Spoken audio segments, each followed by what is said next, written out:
call the Town Council meeting of March 19, 2024 to order. Madam Clerk, please call the roll. Councilmember Peterson. Here. Councilmember Fee. Here. Councilmember Fields. Here. Councilmember Brown. Present. Chair Pro Tem Miles. Present. Vice Mayor Nickerson. Here. Mayor Wood. Here. Thank you. All right, we will now have a moment of silent prayer and reflection, followed by the Pledge of Allegiance.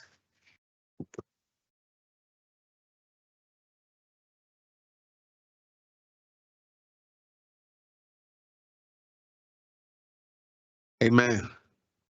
Amen. We're going to ask Ms. Jamila Jerry, Mr. Carter Hall, and Mr. Peyton Hall to all come up to the podium. I think it's tall enough for y'all to reach. And we'll ask everyone to stand as they lead us in the Pledge of Allegiance.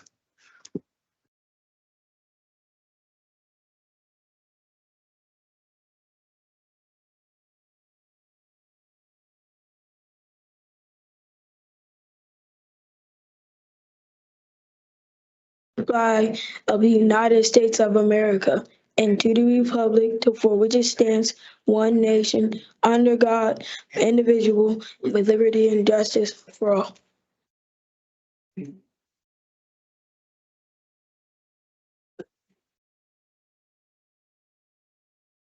We want to present you with letters to take back to your schools for your service. Let me read this. Let me see, sir. It says, we thank the two of you with our heartfelt appreciation for your leadership in reciting the Pledge of Allegiance today. Your poise and your confidence are truly inspiring, and it's an honor to have you play a significant role in our proceedings. Furthermore, we're proud of the work that you're doing at your respective schools. Your dedication, your talent, your hard work serve as a shining example to your peers and community. The positive impact that you have made through your civic involvement is a testament to your character and potential you have to make meaningful contributions to our world. We have every confidence in your continued success and look forward to witnessing the further achievements and contributions that you will undoubtedly make. Thank you again for your outstanding leadership and being a representative of youth in our community. Should you ever need or have any aspirations in which the town of Dumfries can support you, please don't hesitate to reach out to any one of us up here on the dais.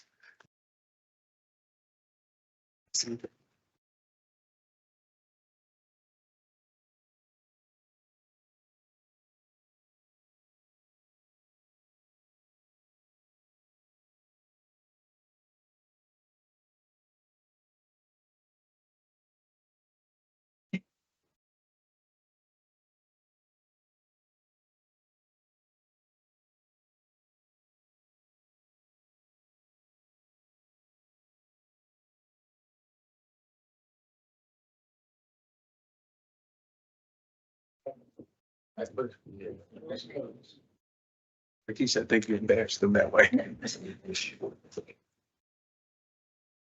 right, next on our agenda is the adoption of the agenda.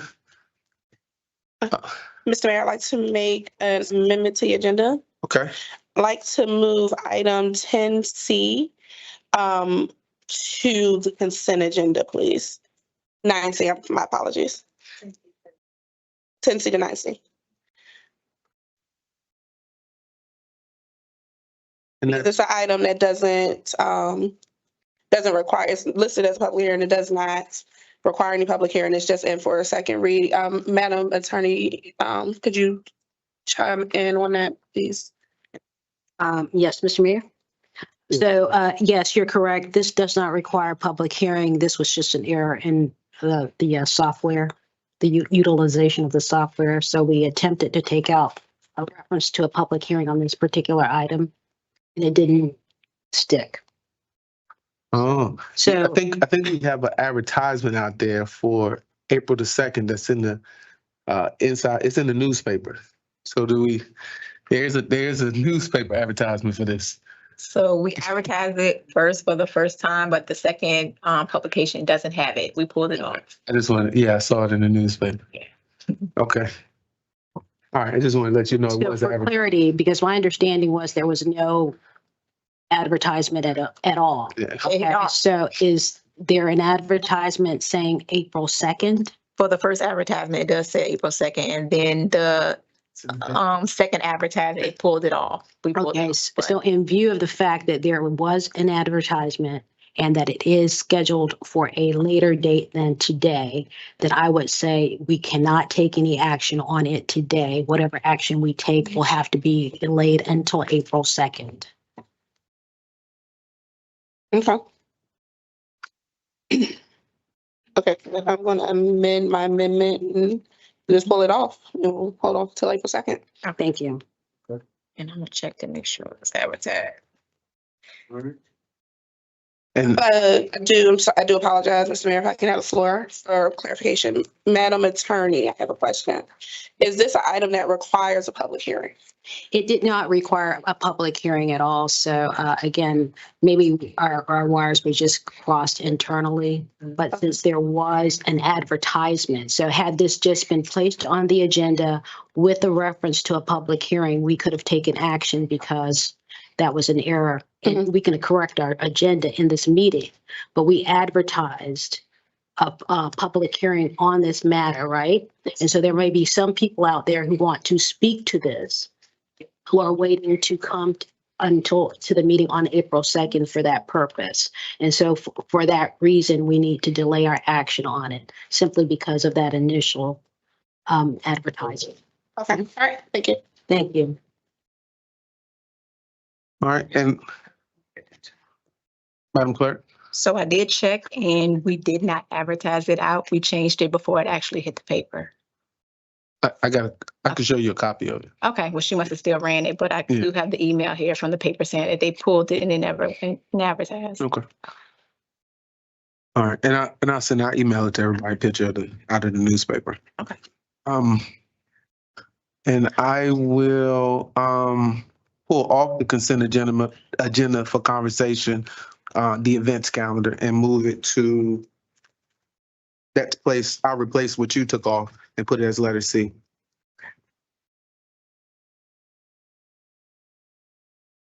All right. Any other discussions or amendments to the agendas? And I think, is the town manager on, She should. okay, I just want to say our town manager is not here, but she is here, I think via remote purposes through the, what do we have on speaker or on the Zoom? I think they have them. Okay, I see it. There she is. Thank you, sir. No, yes, I just want to acknowledge your presence here. All right, so she is here. All right, any other, town man, did you have any changes to the agenda? I just wanted to double check with you because I No, can't see. sir. No, sir, they're all addressed. Thank you. All right. All right, with that said, seeing no more amendments, we welcome a motion to approve the agenda with the recommended amendments.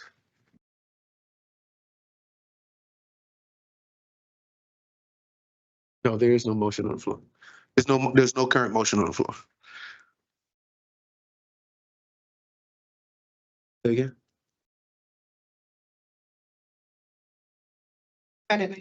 She's just asked to remove stuff. There's no formal motion been made. Mr. Mayor, if I may, I'd like to move that we adopt the agenda. Second. Okay, it's been motioned and second. All right, any discussion? All right, seeing none, Madam Clerk, can you call for the question? Councilmember Peterson? Aye. Councilmember Pete? Yes. Councilmember Fields? Yes. Councilmember Brown? Aye. Chair Pro Tem Miles? Aye. Vice Mayor Nicholson? Yes. Mayor Wood? Yes. Motion is passed. All right, first on the awards and proclamation is recognition of Monica Bachman for her leadership celebrating Women's History Month.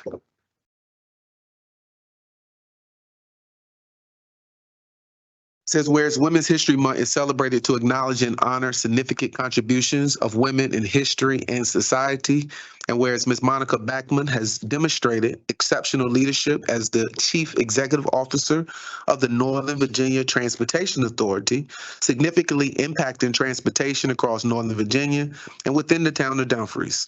And whereas her strategic vision and dedication have been instrumental in the NVTA's support of the Route 1 Fraley Boulevard widening project in Dumfries, fully funded by the NVTA, marking a crucial step forward in enhancing local transportation infrastructure, reducing construction, and fostering community development. And whereas Ms. Bachman has been pivotal in advancing over 122 regional multimodal transportation projects under NVTA, totaling nearly $3.12 billion, aimed at improving congestion and mobility throughout the region, demonstrating her unwavering commitment to transportation excellence. And under her stewardship, the NVTA adopted updates to transaction Northern Virginia's long-range transportation plan, which includes innovative solutions and focuses on regional bus transit system among 424 projects, reflecting her foresight and dedication to sustainable development.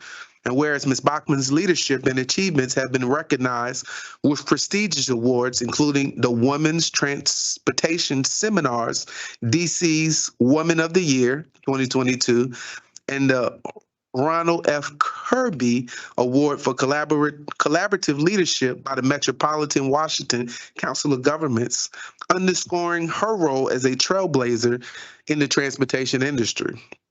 And whereas her efforts have not only facilitated significant transportation improvements, but has also laid the groundwork for economic growth and enhanced quality of life for the residents of Dumfries and the bordering Northern Virginia region.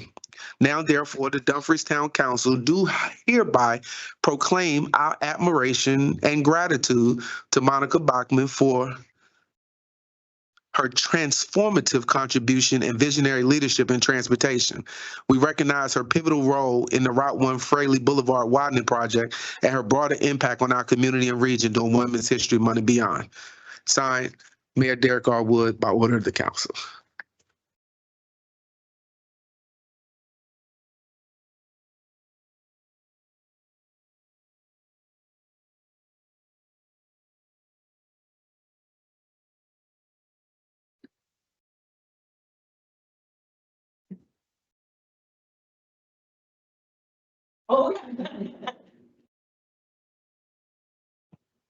Good evening, everyone. I will be brief. I will just note, when I took this job, I was scared out of my mind. I have to be honest. The authority had never had a permanent executive director and now CEO because we didn't have money. So when you don't have money to do anything, you're not doing anything because you don't pay people and you don't have staff. But let me tell you, in this Women's History Month, it was women who held me up, held me down, uplifted me, mentored me, fed me, nourished me, and pushed me along. There have been times, and I'm not going to give any instances, but there have been times when it was hard. But I always had a woman telling me, don't stop. You're doing a great job. Keep going. And two of these women, they don't know it. They're sitting on the dais. Your Vice Mayor and Councilmember Miles. Councilmember Miles is on one of my committees. It's a committee of elected officials. Always supportive. Vice Mayor, I can send her a text. Sometimes just vent. Sometimes you need to get your mind off of things. And I just want to tell you how important it is to have women encouraging other women. And I hope I am to women coming up under me what women have been to me. So thank you very much. I appreciate it.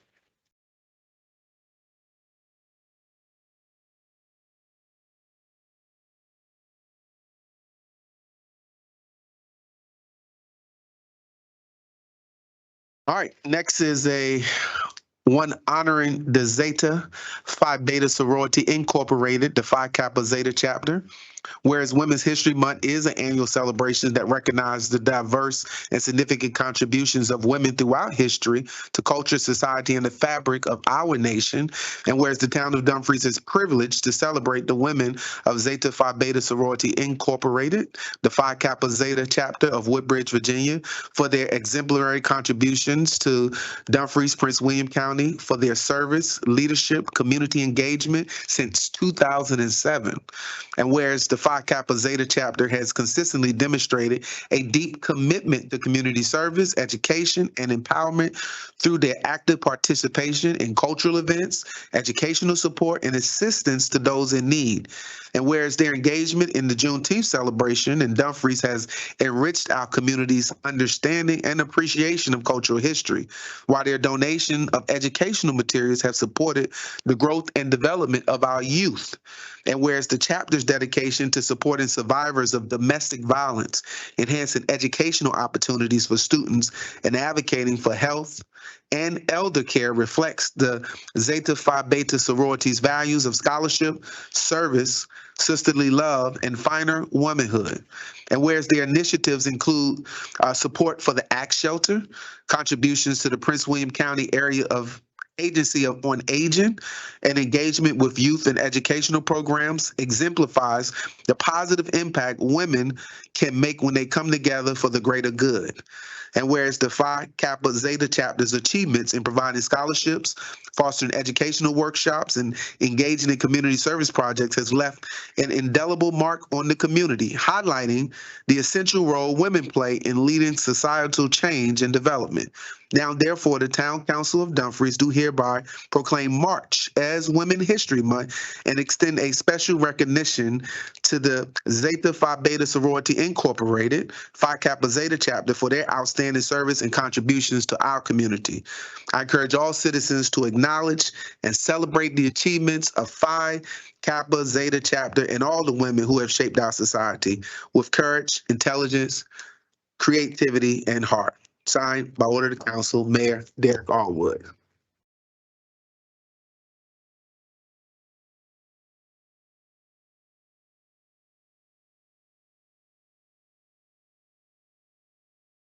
Yes.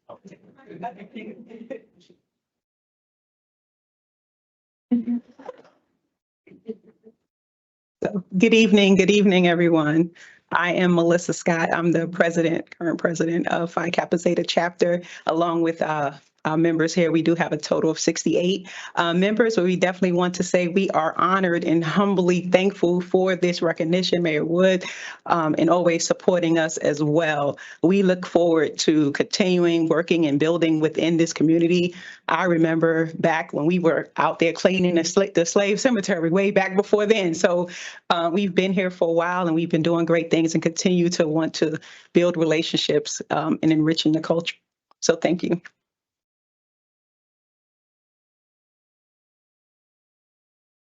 Next on our agenda is the approval of our February 28th minutes and our March 5th minutes.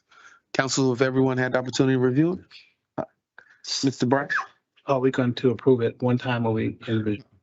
We can make two separate motions. Thank you. Okay, any questions on the minutes?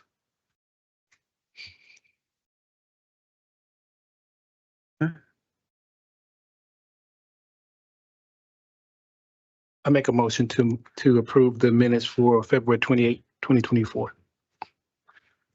Okay, there's a motion on the floor to approve February 28, 2024 minutes. Second. Okay, second. Any discussion? Seeing none, Madam Clerk, would you call for the question? Councilmember Peterson? Aye. Councilmember Pete? Yes. Councilmember Fields? Yes. Councilmember Brown? Aye. Chair Pro Tem Miles? Aye. Vice Mayor Nickerson? Yes. Mayor Wood? Yes. That motion is passed. All right. Next is the March 5th, 2024 minutes. Motion to approve March 5th minutes. Second. Okay, it's been motion and second. Any discussion? Seeing no discussion, Madam Clerk, please call the question. Councilmember Peterson? Aye. Councilmember Pete? Yes. Councilmember Fields? Yes. Councilmember Brown? Abstain. Chair Pro Tem Miles? Aye. Vice Mayor Nickerson, Yes. Mayor Wood. Yes. That motion's passed. All right, next on our agenda is the citizen comment period. Madam Clerk, will any citizens sign up? No. Okay. Did any citizens come in and get an opportunity to sign up that want to speak? Okay. Seeing none, we will move on to reports and presentations. Okay, first report is our town manager's report. Madam Town Manager, the floor is yours. Good evening, Honorable Mayor, Vice Mayor, members of Town Council. You have in front of you a copy of the Town Manager's Report. I will highlight a few things. We have improved our average customer service transaction time to 5 minutes and 2 seconds. Also, in civic engagement, I'm going to highlight that the Town of Dumfries is having a cleanup, which is scheduled for April 6th. Marketing for the event has begun on March 5th. The Town of Dumfries, in conjunction with the Rose, will host a career fair on Wednesday, April 3rd and Wednesday, April 17th from 10 a.m. to 4 p.m. at the town's community center. Marketing for that expo will begin on March 18th. The town's farmers markets will open on Saturday, April 20th and close on Saturday, September 21st, ending with the Fall Festival on closes on September 21st, ended with the Fall Festival on Saturday, September 21st. The town has been selected by National League of Cities to be featured as a part of Phase 2 in National League of Cities 100th Anniversary Road Show on November 18th. The road show aims to highlight the unique history of the cities and help elevate the issues that matter to most of our community on a national level. The stops in the Town of Dumfries will be approximately for 2 hours. Time frame, as National League of City has multiple stops on this day, will be approximately 2 hours. We will provide a tour of the town hall and the Rose Gaming Resort. I'm moving down to finance and procurement. The third quarter budget to actuals report will be presented before council in April. The proposed FY 24 and 25 budget public hearing is scheduled for April 16th. The town has went live on their P cards on March 15th. And the Public Works Department has issued 24 permits in February. Mayor, members of council, that concludes my report. I'm available for any questions if you have them for me. Okay. Madam Chair Pro Tem and then Vice Mayor. Thank you, Mr. Mayor.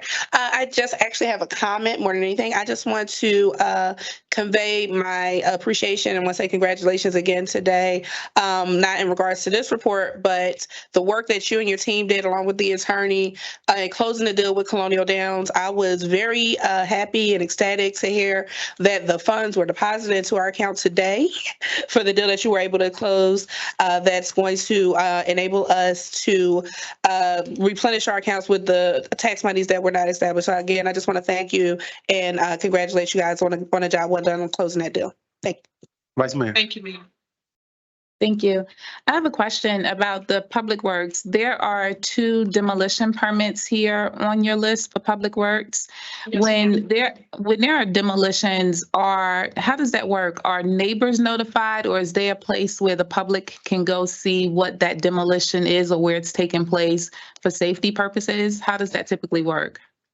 Ma'am, I'd have to research and provide a response at a later date. I don't have that process with me right now. I apologize about that. No worries. I look forward to an email. Thank you. No problem. I have on your report, you have that we were going to get the FY 25 budget. I guess today you got a status update for us on that one. So you will receive a presentation from the CFO in regards to FY 24-25 budget later on in this meeting, sir. Okay. The open data portal, can we have a future, training on it, benefits to the citizens and the council? And can you share, I guess, later on, I know you probably don't have it, but the cost of what we pay for that open data portal? Yes, sir. I could research that and provide an update on it. Okay. All right. Seeing no more questions on the town manager report, we will move to the presentation on our classification compensation study by Evergreen Solutions, LLC.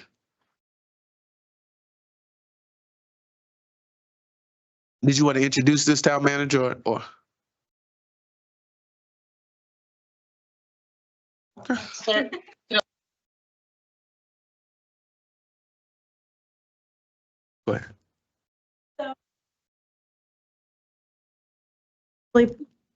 All right. Perfect. Thank you. All right. What button do I press? Are you going to progress it or should I progress it? Me? Okay. All right. Let's see if I got this. Hold on, y'all. How do I do that?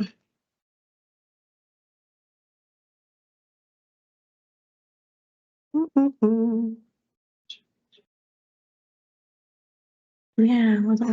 Oh, there it goes. Maybe it was just a lot. Was that me? Let's see.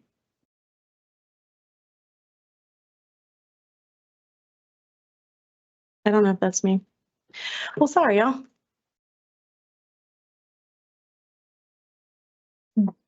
How do you, is this me? Do you want me to just continue? Can you help me out here?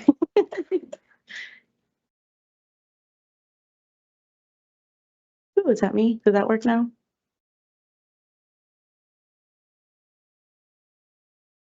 Are we good? Is there somebody in IT who can help with the presentation? Okay, perfect. I can't see you back there. I can like see a half a face. Sorry. All right, cool. So I'll just kind of look over and we'll coordinate that way. All right, perfect. So anyway, sorry about that. Good evening, Mayor, Vice Mayor, members of council. My name is Jessica Bowling. I am with Evergreen Solutions. I'm a consultant there and I worked on the classification, compensation, and performance evaluation study, which I am here to present to y'all today. So first off, let's talk about why we want to do a compensation study. So I'm sure you're all aware that an organization's employees are their most valuable resource. And so really we want to make sure that the town is maintaining a competitive advantage to recruit and retain top tier talent. Compensation studies can also help improve employee morale and improve organization culture. In addition, they help us to create and maintain a healthy budget by allowing the town to plan for the future. For this study specifically, we wanted to review the current compensation system to ensure internal equity between different positions within the town. And then another goal is we also wanted to survey peer organizations to ensure that there is external equity as well. And really based on those two factors, we were able to provide the town with a recommendation for a system that is both equitable internally and externally. So the study is broken up into 4 phases. So the first phase included a kickoff meeting, which allowed us to learn about the organization, current practices, current salary schedules. This also included a request for employee information. During phase 2, we began our market assessment while also conducting outreach and administering the JAT, which is the job assessment tool, and we'll get to that in a little bit. This allows every employee an opportunity to provide input in the study. Phase 3 was when Evergreen worked with town leadership to review the outcomes of the JAT, outreach, market, pretty much everything, and the hierarchy of the organization, of the positions within the organization. And phase 4 is where we're at now, which includes our recommendation for a defined salary structure. So expectations of the study. So please do not expect any guarantee of across the board employee salary increases. That isn't the intent of this. It's really to ensure internal and external equity. But what you can expect is a total classification and compensation analysis that addresses internal needs, compression, and recommendations that will be market responsive. You can expect a collaborative process with Evergreen and town leadership, a hold harmless approach. So we're not going to be recommending any reductions in salaries or staffing, and an organizational review, which will look at future growth needs. And that's something that we are still working on and will be presenting at a later date. So the kickoff meeting for the study was held back in October of last year. So we've been working on this for quite some time. And at that time, we requested data from the town's leadership and HR team, which really included the employee database for all the employees to be included in the study, salary schedules, current salaries of all the employees, job descriptions for all the classifications, any org charts, and any policies and procedures related to compensation and classification. Based on all that information, we were able to complete what we call our assessment of current conditions, which is an analysis that provides us with the information regarding the strengths and weaknesses of your current system and gives us a foundation for recommendations going forward. So there's 3 different buckets that we kind of look at. As it relates to the current structure, the salary structure, the town currently does not have a defined salary pay plan. And at the time that the data was collected, there were 40 employees utilizing 25 classifications or job titles. The minimum salary was $17.31, and the average salary was about $41.31. The average tenure was only 2.8 years, so that was pretty low. And since there are no defined salary ranges, the current salaries appear to be driven by market and prior experience of the employee. When it comes to the departments, there are 9 departments, and the majority of your employees are in the police department, almost half of them, and then the rest of the employees are distributed evenly amongst the rest of the departments. So again, since there's not really a defined salary pay plan, there was a handful of analyses that we couldn't run, but however, we wanted to look at what the compression looked like between employee and direct supervisor salaries. So the chart here shows that really compression is not an issue for the town. So in fact, only one employee is within 90% of their supervisor salary, which is the one in purple. And this one. And then the majority of employees, which are in the green, fall within a range that allows for future growth. So really what that means is if whatever Dumfries grows and gets larger, you guys can have some room to build in additional levels and not have to worry about compression as much. So after we finished the assessment of current conditions, we began outreach. And outreach allows us to document employee concerns and what they would like to see moving forward. So we had in-person focus groups back in January where Evergreen met with employees from all departments and levels. And then on top of the focus groups, we also released an anonymous survey and a job assessment tool. And all the assignments had a very high response rate. At least 90% of the town participated in both the anonymous survey and the focus groups, and 100% of employees actually completed the job assessment tool, which is no easy feat. So props to Madam Town Manager on that one. I mean, it's a really great exercise and it helped tremendously. So thank you.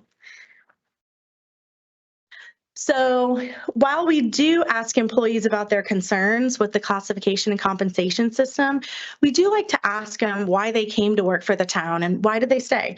And so really the top reasons in no particular order are what you see here. You know, they said that they work here, they came to work here for the location. They wanted to make a positive impact in the community. They enjoy working with their coworkers, their work environment. They like the type of work that they do and the benefits and the stability that a public sector job offers. So this chart shows, and it's kind of small on this one, but when we asked them these questions, the employees could choose more than one option. So it wasn't, they could pick whatever they wanted.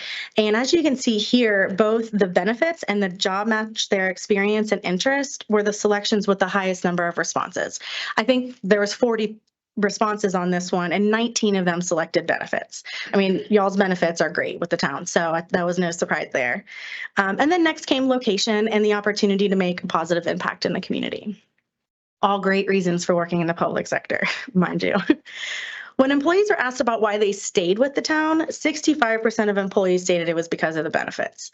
So again, here we see the benefits creeping up. And then the other 2 reasons not far behind was that they enjoy the work that they do and the work-life balance. So when talking about compensation concerns, really one of the major concerns was just not having a defined salary structure. And that really led to some of the other concerns like internal salary inequities. But there really was another concern about internal compression amongst peers at comparable levels and roles. So that was something that we heard. Employees wanted to see that their salaries are competitive with the cost of living going forward in the future, and they want to make sure that their salaries are competitive with surrounding peers. The only concern that employees shared regarding classifications was that the current classifications didn't really have a defined career path. But really overall, job titles were updated pretty recently, and so there was no concerns with job titles or job descriptions. And for the last part of outreach, we administered our job assessment tool, which allows us to receive input regarding the employee's roles and responsibilities and the level within the organization. So we're able to get employee feedback and then be able to place them in the level from, the bottom to the top. So again, 100% completion rate. Thank you for that. I'm just going to keep harping on that one. So when we ask the employees, we ask them, if you have a magic wand, what do you want changed? We ask them what they felt should be the top considerations for this study. And as you can see here, they're looking for a defined and transparent pay structure that's adjusted for cost of living and market conditions. They want to ensure that pay is aligned with their roles and responsibilities, so they want to make sure it's fair, and they want to be able to see how they can progress with the town. So it's not necessarily we need to have all these different levels, but they just want it to be transparent. They want to see where they're able to go in the future, see how they can progress through their ranges. So now that we did the outreach, we move on to looking how you compared externally with your peers.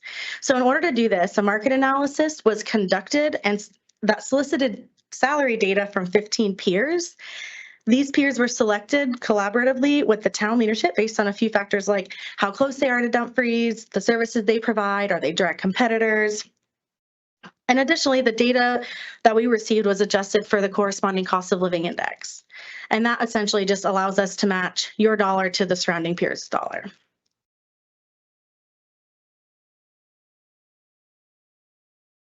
We used 25 classifications, again, or job titles, as benchmarks and received over 230 salary range data points from peers. And so from that information, we saw that on average, peers have a salary range spread of 60%, meaning that the maximum salary is 60% more than the minimum salary at each potential pay grade. And from there, we compared the town's average employee salaries to those peer ranges to see how you compared. And we found that the town is on average paying 18% above the minimum salary, but 9% below the midpoint and 34% below the maximum.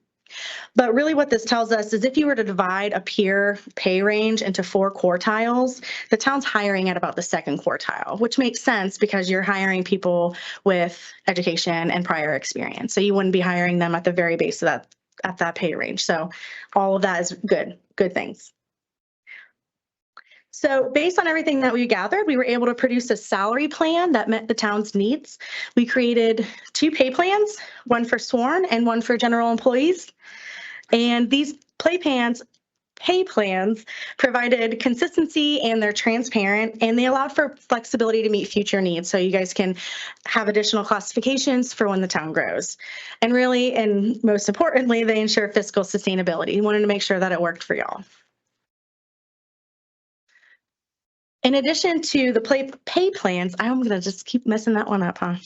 So during this process, we identified classifications that could be refined to better align the position title with its roles and responsibilities. And then we also added career levels where it seemed appropriate to do so. So for example, in the police department, we created a police recruit classification, a master police officer, and a lieutenant. And so none of those classifications are currently utilized, but are helpful for when y'all grow and you need those additional levels in the pay plan. And once the classifications were set, we then assigned all of the new positions to the pay grades based on the JATs, the market results, and the organizational hierarchy.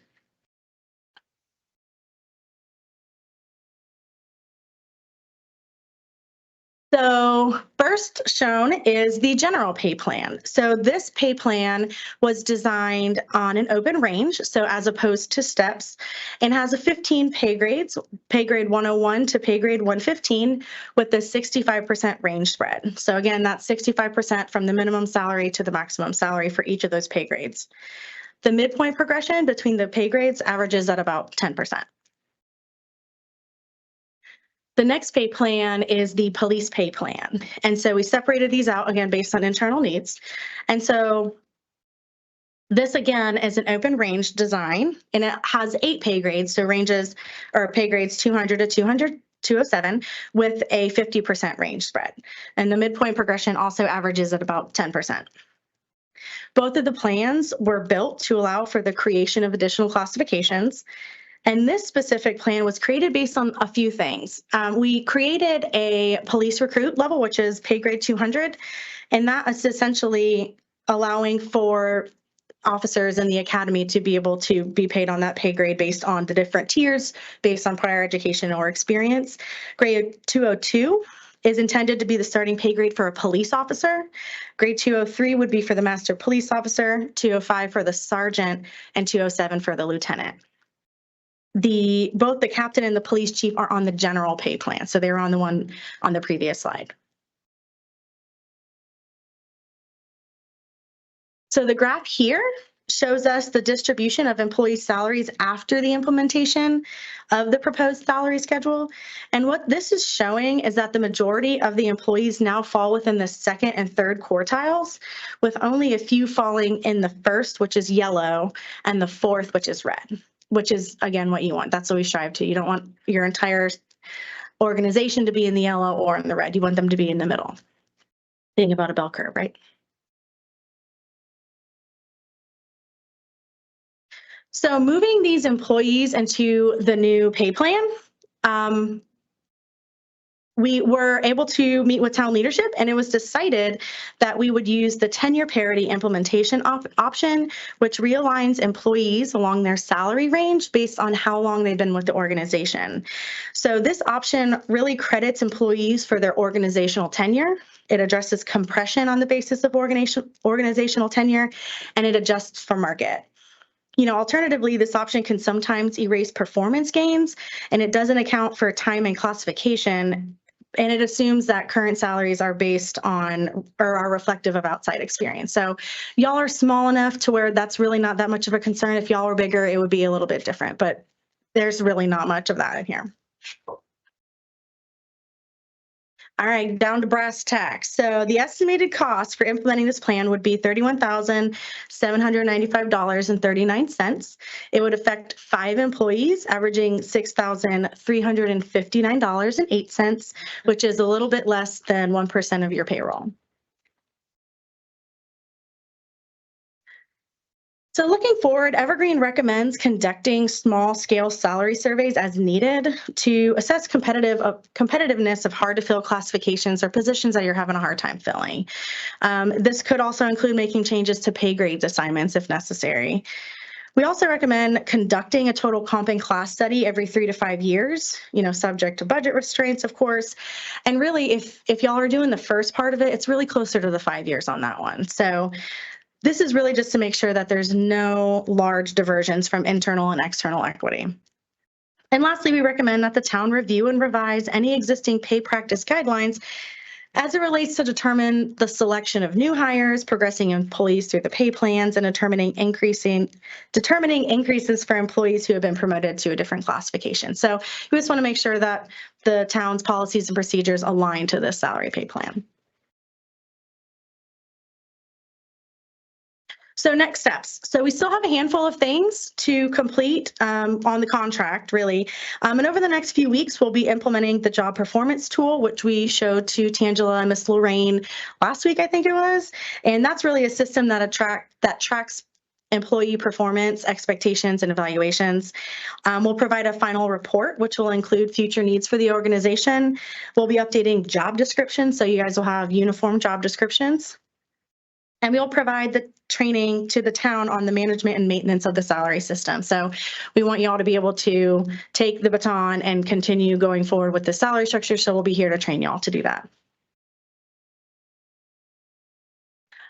That concludes my presentation. So any questions? Okay, Council, any questions?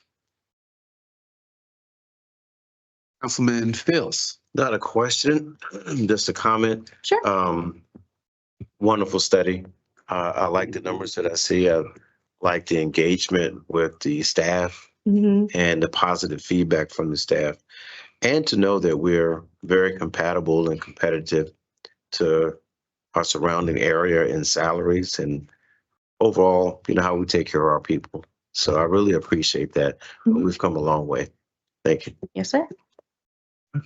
Vice Mayor. Thank you. So as someone who championed having this study done, I'd like to thank the town manager, her staff, and you all at Evergreen for doing this great work. I think it's important that we have these pay scales and the structure in place because, to your point, it helps to ensure we have equality when it comes to the salaries, and also to know that we are comparable to surrounding localities. Because if we have happy employees who want to work here, then that positions us to better serve our community. So thank you for that. And it positions us to ensure that we do not have any inequities moving forward, because one of the concerns were whether or not we were properly positioned with regard to salaries and titles, and making sure that that went along with the job descriptions of the folks that we had here. So thank you very much for your hard work to make sure that we are properly positioned to best serve our community. Yes, ma'am. You guys did a good job. Your employees are really happy. And I like to highlight slide 15. I asked the same questions I asked in our in our briefing, just for the sake of conversation. So if he pulls back up the slides, one of the concerns, and overall, I told you it was a great presentation. Thank you for doing the study. We haven't had a study done probably since 2010, and it was done by Springstead. It was an old study. One of the things I highlighted on it was I wish we could have had a better comparison based on the same form of government as us, a council manager form of government, locality sizes and budget sizes. I was looking for more peer groups that match the town of Dumfries. And, one of the things I said on that scale, you had us on an even keel with Prince William County, a 1-to-1 type of scale, and they had like a much huger budget and a huger population, and they offer more services and different services than we offer. And so when we looked at peer groups, I looked at some of the peer groups we compared to the past to now, being on an even keel.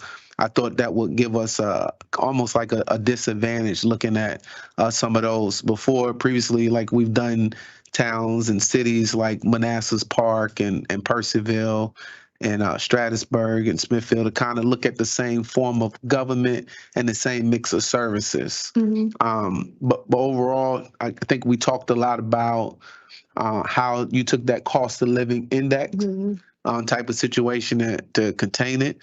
But overall, that's kind of what I was looking for, a more of our peer groups and our same type of government versus, because I think it's hard to look at counties like Loudoun County and Prince William County and some of those counties to kind of compare us to. So. Yeah, oh, sorry. I'm sorry. And then, the good thing with that, so the cost of living, just so we are just talking about it, since we're talking about it, it's a federal index, right? So and it's based on the county level. So of course it would be similar to the town of Dumfries because it's in the same county, right? So, but the good thing about what we have done, or what we're going to be able to provide in the solution file and the salary structure going forward, is if there's any determination where if there is a better town that you would like to compare yourself to and you want to have a different salary range, you want to provide some sort of increase, if there's any determination made that you want to change the pay grades, it is as simple as just changing the pay grades, and the whole system is there. So if there's any determination about any changes in the future as it relates to the salary, it's simple enough to update. So that's at least a good thing. You don't have to go through the whole rigmarole of this whole salary study. You can just go ahead and update it. I was gonna say I wasn't debating the cost. Yeah, no, you're good. I was talking about the peer group, and comparing us to the peer groups, because you said these were our peers in form of government. Oh yeah. Well, and so we want to also, y'all are growing, right? And we want to plan for future growth. So we do want to look at some of those larger organizations. You want to look at where they're at, what their cost of living is. And when we go through these, we also weight them. So some of the larger ones, population wise, we would weight a little bit lower because y'all aren't as big as them. So we do factor that information into the survey. All right, well, thank you. All right, Councilman Pete. Yes, I want to thank you for that excellent presentation. I also want to thank you for comparing us to those larger counties. those are the counties that love our employees. Yes, All they're right. your direct So- competitors. Say again? Right. So I thank you for providing that information. I wouldn't be happy sitting here looking at a peer, because they're not the ones that want our employees. As our employees are doing a great job in this town here, we want to definitely make sure that we are competitive to the surrounding towns and communities that are towns and counties that are in this area, because they are loving what the town of Dumfries is doing, and with not only with our citizens, and not only with this council, but with our government body itself. So thank you for providing the information on those larger counties so we can see that. Thank you much. Very welcome. Thank you. Thank you. Thank you. Thanks to IT to do my presentation for me. All right, next on our agenda is a presentation and update on the 275th Charter Celebration from the Chief Excitement Officer, Plan from a Team, Ms. Tanisha Watson.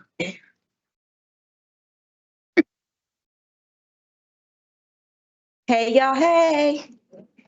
They let me back up here, y'all. So thank you to the mayor, vice mayor, and the council, and the ones who missed me the last time.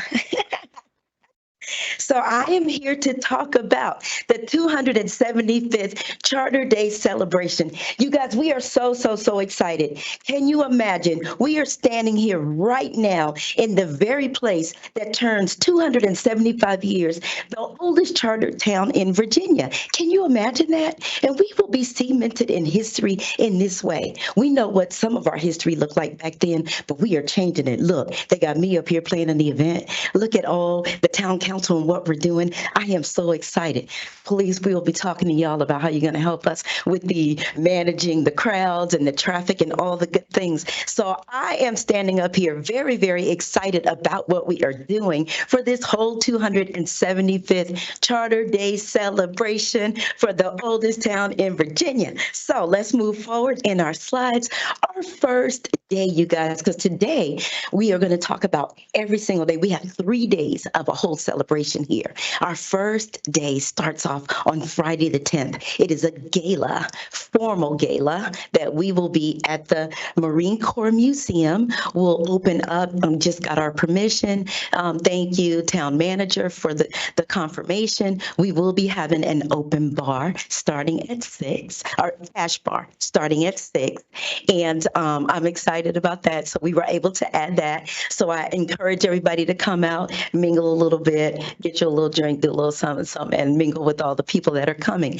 Right after 6 o'clock, starting at 7, we're going to move into our opening remarks and our presentations as we prepare for dinner. We are preparing a special guest band that I spoke to today. They are available. They're going to be entertaining us with music, and we'll be dancing and all the things. And we will have presentations, of course, keynote presentation by our mayor and some other select special guests that he will have to present that night. And then mostly, because what we want to do, we definitely want to celebrate. So we're going to be networking and we're going to be socializing. We don't want this gala to just be a time where we're just sitting and listening. We want it to be a time of celebrating. We're going to be dressed up, bringing out all the stops, honey, the sequin, whatever you feel like you're going to do. I don't know what I'm going to do. It's going to be something though. So we're going to do all of the things. And I'm excited. You know, I'm getting ready. Y'all get your outfit ready, get it ready. So, and then of course, our closing remarks as we do that. We are also preparing, which we will have a special way to give these out at the end of the evening, but we do have a commemorative program that we are planning for. This program is going to be awesome. Not only will we have businesses here in the town of Dumfries and of course around the surrounding areas, we as citizens will have the opportunity to go into the book and memorialize our families by saying maybe a special thanks or whatever the case may be. You can email me for more information information, Tanisha@plan2at.com. And I can give you more information on that. If you need any additional information, my information, you can also reach out to the town because they will give you my email directly and let you know. So I can let you know how we're going to do that. That is being handled by Inside Nova. Bruce Potter he's reaching out to all of the businesses and he's given us all the things that we need to get this commemorative book planned out. That is exciting too. So I'm looking forward to that. So I did note that our gala is formal, and we are also going to we're selling tickets currently on Eventbrite. Visit the Town of Dumfries Facebook page to find that Eventbrite link. It has been posted. We are definitely selling tickets at this time. So make sure you get your tickets because we don't want anybody to be left out. It's not just for the council and all this is for us, the community. So we want to come out as one community and celebrate this time because that's what we're all here for. I'm excited. And so after that, I'll be updating you guys more with the floor plan, Mayor, because I'm going to be working that out as the numbers come in to make sure that our tables are, stationary the way we need those to be. We've got the lighting folks in the Marine Corps Museum as well as the sound folks. That's all set up to make sure we are in excellence in that way because we want to make sure that everything is top notch for this night. We want to pull out basically the red carpet, yo. That's how we want to do this because I think here in the town of Dumfries, the way we roll, we want to make sure that, because that study they just did, oh yeah, they're going to know how we do this. So I'm ready. Now, we're going to move forward. Hold on. Let me stop. Let me ask for questions at this point because it's a 3-day and I'm going to be presenting in increments of the 3 days. So I just want to ask, does the council have any questions about the gala? And I guess we this question will come up because I know some electeds have reached out to you asking about comp tickets, and I know we need to have a discussion up here to figure out if how we want to deal with our congressional delegation and our supervisors and stuff like that will come. So I think that's a conversation that has to be had for the gala. So you have it here in your notes. So yes, and she's I already spoke I spoke to, and I let her know that her team. I just let them know that it's a discussion that we'll be having, and we'll get back with them with the specifics. Councilman Pete. Well, thank you, Ms. Watson, for the presentation. Again, on the Charter Day Festival, right, with events, I'm always having this little rough spot here. Is this layout sketched in stone here? No, but well, yes and no, but if we need to move anything, but yeah, I'm right now because I'm going to talk about the layout of the park. I just wanted to just ask about the gala just now, so that because I'd like us to take a step through how we're going to celebrate for that weekend, and so we're stepping it through. We're at the gala, and then we all have gone to bed. And now we woke up, but then we're going to be at the festival. Thank you much. All right, no more questions on the gala. So now, Councilman Pete, we're moving forward to the 11th. That's Saturday. So Saturday, the 11th, we are going to be between Garrison Park and Merchant Park. It is going to be a huge day of so much activity going on. We're starting at 12 p.m. and we'll be ending at 8 p.m. with a fireworks show. Now, Merchant Park is where we're going to have all of the historic activities going on over there. We're going to have bread making, like the old way to do things, barrels, showing us how they used to roll the barrels. We got a guy on a horse, y'all. He's going to be rolling in and reading some whole charter and all that. So that's exciting. And so we have different vendors that'll be set up on that side. We've got tables. Of course, Charlie Reed, most people may know him. He's going to be set up for all the Batestown information. Miss Norma, we're working with her for the slave cemetery. I was hoping that those Zetas was staying here because I was going to call them out for the help that we're going to need for that as well, but that's okay. We'll get with them. And so that day is going to be awesome.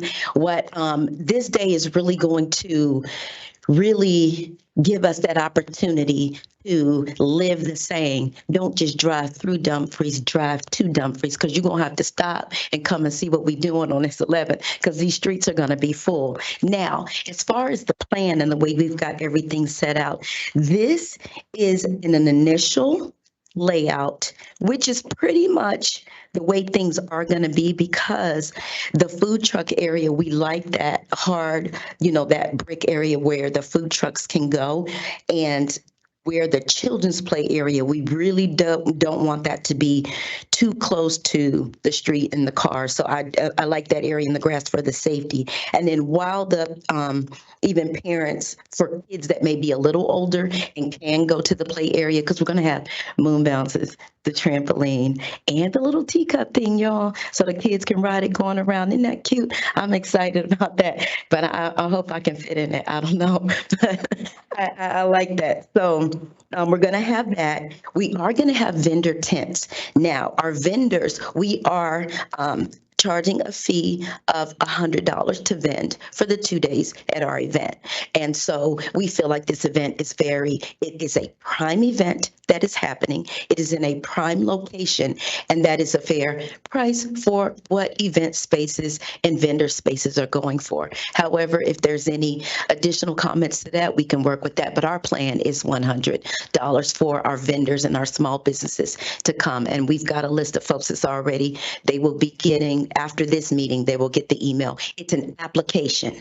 It is not a guarantee. There's an application that I will be receiving, and I will be reviewing the applications of your business, because what we will not do is, and I'm not saying specific about this, I just use them as an example. I'm not going to have 15 Mary Kay people. If a Mary Kay comes, if I got one, that's it. One is one, and then the next, so on and so forth. So I want to make sure that first come, first serve. If they was the first person to reach out and made their payment, we want to be fair in that way. I've got several people that do the soaps and the lotions. We want to be fair in that way to make sure that they are prime. And that's why that's important. And I am referring to this form as an application, because we want to review that, and we want to have an integrity attached to this. And we're not just saying you're paying $100 and we're just taking everybody. We want to be fair and at a high level when it comes to our vendors. And so where we have the vendor tents, I feel like we're going to add a little more people. However, we do have our farmers market going on that day. So that's going to be going on simultaneously as well, which is, although it's separate, we still want to it's still a day of everybody's going to be together. So I don't want to say that is separate from the celebration, because you want people that are coming to go to the farmers market, come and visit all the other pieces, and let's not, even though the farmers market is going to go on for multiple weeks and we're not, we still want to make sure that is incorporated into what we're doing on that day. We don't want to just call them out separately, because that day they are part of the 275th out in our parking lot. And we're working with the Prince William County for the Showmobile to have the stage out there, and the stage is exciting. So what we're going to have bands, 2 bands. I have a Hispanic band and an R&B band. We have a magician that is going to come, and then we're going to be in between. We're still going to have our DJ who's able to play music in between and no silent spots. But the Army band, we wanted them for the gala, but we found out that according to the regulations of the United States Army, they cannot come and perform background music for dancing like the way we would do at a gala. That is against the regulation of the United States Army. So therefore, they are considered a concert band and would have to play and be the focal. But that's all good, because now we made a pivot and we switched, and we're going to have them be the closeout band right before the fireworks celebration. So I felt like that was an epic place to put them, to still have the Army band to be a part, because we do have, the Marine Corps Museum will be represented by the Army with the band and the festival, and then they will close us out as we bring up the firework presentation to close out the 11th. So now we're on Saturday. Do we have any questions for the festival on Saturday? Councilman B. Absolutely. Okay, so all positive. Real quick, the fireworks show, where would that take place at? Same location? Yes, it has to be, for safety, it has to be over at the Dumfries Elementary. It's Dumfries Elementary, Yes. okay. Mhm. All right. Real quick, you spoke of the volunteers. Have you guys tried to, is there a challenge with getting volunteers for this event? No, because what we're doing is we're working on our Sign Up Genius. And the key thing with volunteers is that's where our programming is going to come into place. Okay. I'll be sitting down with the HDVI as well as the mayor. And when we start to develop our programming, that's where we know we're going to need the additional volunteers. Obviously, I want several people over near the kids' play area just to kind of be there. But I also want to make sure people are scheduled in increments, because we want to make sure that the volunteers who are community members like us are able to enjoy the day as well. So once the programming is really set in stone, we'll be able to create our Sign Up Genius to ask for, a couple of hours here and there. So when the load is lighter, when everybody lifts. So if we have so many volunteers, and they're more apt to sign up if they realize, oh, I only have to do 2 hours. After 2 hours, oh, my husband and my kids are coming up, and then we'll go and do whatever we're going to go do for the festival for that day. So that's the plan for the volunteers. Okay. Will there be a petting zoo? No, but I can add one. You know me, I'm here for it. Because Dumfries is known for this little new thing of petting zoo. It was new to me, but the last couple of times that we had a petting style attraction there, our citizens did enjoy it. So if it's feasible, we can do it. Can we add that? For sure. I do like the fact that it's on the day of the farmers market, because the farmers market is a part of the town of Dumfries. And so that would be a good strength to marketing for that day. With the $100 for the 2 days, is that for both days, or is that for 100 for one day, 100 for the other day? It's for both days. You pay your 100 and you come for 2 days. Got it. And if you don't come the second day, that's on you, not getting no money back. Got it. I just wanted to know. So as I help, seeing if there's others that want to get involved, I would like to have the right language when I'm out there. Okay. With the marketing strategies, what are you guys utilizing for marketing strategies for this event?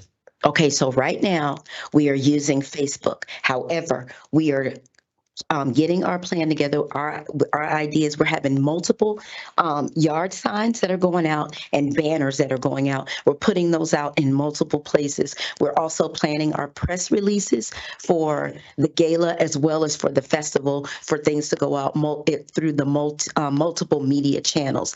And we are encouraging not just us, the council and ourselves as well, but our citizens to share it with neighbors and friends and the like. But yeah, we will be having the yard sign campaigns and the banners and all the things going out and about the community up Route 1 in that 234 and all the places where we can go and be legit on the 234 lot.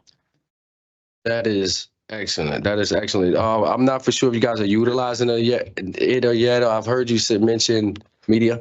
Could you also include it, if not already, the local newspapers? Absolutely. Yes. And my last thing here, and I'm not for sure if you guys have or not, but a recommendation is, I did like the fact that you highlighted that you want our citizens to enjoy the events, which is one of our goals when we do have events. We would love our citizens to utilize events versus doing more work. Can I make a recommendation that you all reach out to the Marines for volunteer help right here at Quantico? Again, thank you for your presentation, and Mr. Mayor, I yield. Councilman Brown. Thanks, sir. Thank you, Ms. Watson. My Great pleasure. presentation.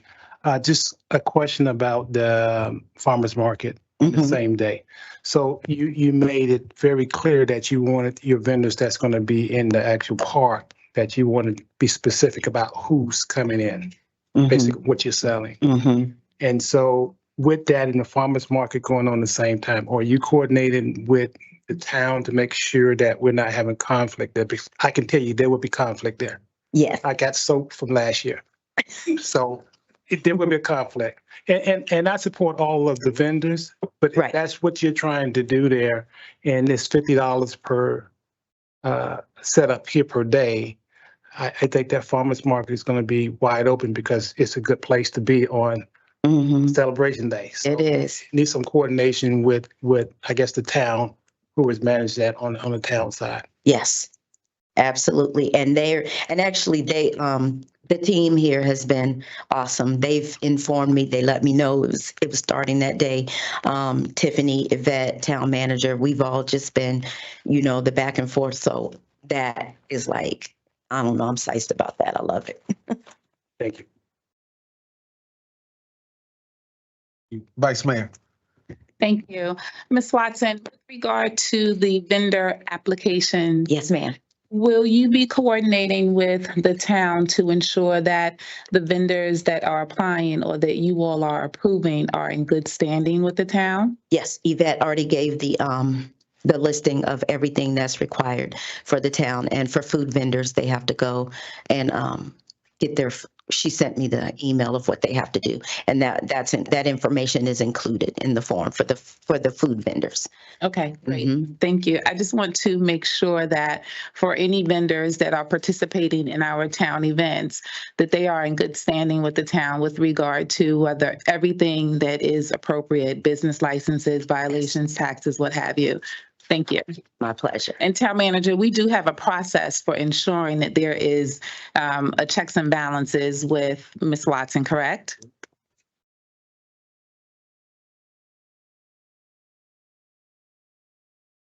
Yes, we do, ma'am. I'm sorry. That's okay. Thank you. You're welcome. My question was around, going back to the program book, I had wrote a note down. Mhm. Because you talked about people being able to write memorials or shout outs in the book. Where can people see the cost of that? And is that attached to that Eventbrite link? No, because I have to wait for Bruce to send me all the information, Bruce Porter, because the way the program book is structured, it's something that it's more of a partnership with us and the Inside Nova. And so it's not necessarily that we just pay for the book, but it's the advertisers and all those things that happens where the book gets paid and any additionals comes back to the town, the overages after the book has been paid for, or if you will. So we got. yeah, Bruce is laying out all the details, and I sent you the letter that he needed your approval for you to send out to as from the mayor. And he drafted it already from the mayor, which you could make edits if you needed to add anything that you wanted to add. And then on the marketing aspect of it, what day do you see that starting? Oh, we're starting that, what is today? That's starting Thursday. Oh, sorry. Well, I gotta get them printed, so that's gonna take a minute to get the signs printed. But yeah, hopefully they can print them fast because we're still trying to save. We don't want to spend too much on the printing, more than, with the speed, more than just what it's gonna take for us to get the signs. So that's what we're getting our quotes to make sure who's the best price, because we need a lot. Okay. And save the dates. Did save the dates go out to all of the businesses, the dignitaries and all of that for? I have to get back with Tiffany and Miss Yvette on that about because they're the one, they forwarded me they kept keeping me in communications with a lot of the VIPs because the emails are coming into this office for those particular things, wanting to know the information. So I'm working with Yvette and Miss Tiffany and all of them about reaching back to them once, and actually we should have by now, because now, no, we can't, because we still have to know what your, if we give that plan. And they're part of that plan with you for those tickets. All right, Chair Pro Tem. Thank you, Mayor. In the event that you cannot approve an applicant, I know you said it's an application process. For those applicants who are unfortunately not going to be able to participate, are you going to be providing them a reason to say, hey, you were the second Mary Kay applicant, because we don't want people to feel slighted and then they're going to have heartburn in the town and feel that we're discriminating against them. Are you going to clearly explain to them that this is the reason why we can allow you to participate this time? We just don't want to have that blowback. Absolutely. Communication is key, and it's actually standard practice at most, because they don't want to walk into a place either. And there's 15 Mary Kay agents, and I'm one. And why you took my money for the table? So it's understood anyway, but it's definitely going to be communicated that we've already received our quota. We already have our. And again, I say, if anybody in here is Mary Kay, just know I'm not picking on you. I just use them as an example because they're one of our.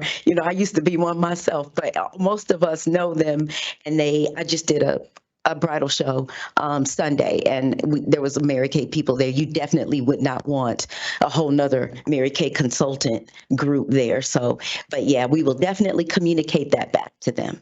And also, will you be keeping the town in the loop? I know you said you've been working with Tiffany and Yvette, just so they know in case, the communication may not come back to you. Right. Just so they know if they have a spreadsheet that says, okay, this is the reason and we're sorry, but hopefully we look forward to working with you next. Absolutely. Thank you so much. My pleasure. All right, Councilman Pete. Yes, I meant to state this earlier. No worries. With the Charter Day Festival, is there any recommendation to move the performance stage? Okay, so we've had this in the past of some challenges of advertising, and we utilize this as a way of advertising. And once this stage is set for the once the stage is set for the drivers that ride past the town, they're able to look over, and this is an indication that the town is having something. Normally they do it the day before or earlier during that day. That there's a stage right there that's visible for the citizens to see. Is there any recommendation to relocate that performance stage in that position?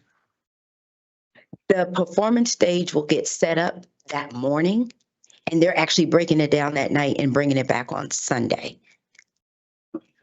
No, not Oh, of the location. not of the breakdown. Oh, okay. I'm not there. I'm more so of the location of where the stage is going to be placed, for the sake of our citizens knowing that this town is set off this stage being visualized right there in this spot. It's a small spot in that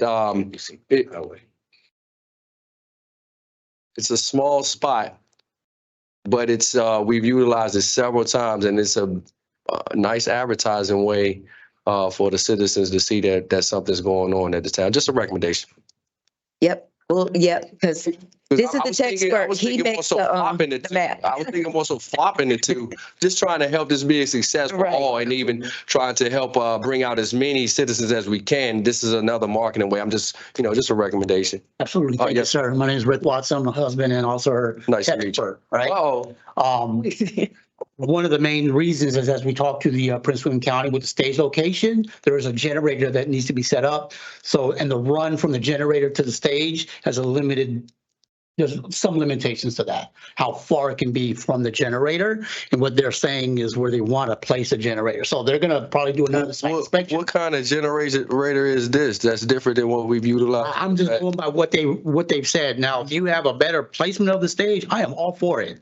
Okay. Because like you said, this is where they kind of said, hey, this is what we think, and they want to do a site survey. But if you have something that's better, and you have had it in the past, then we will by all means utilize it. I'll give you some of what I think that's very useful on a positive note, because I'm staying heavily positive tonight.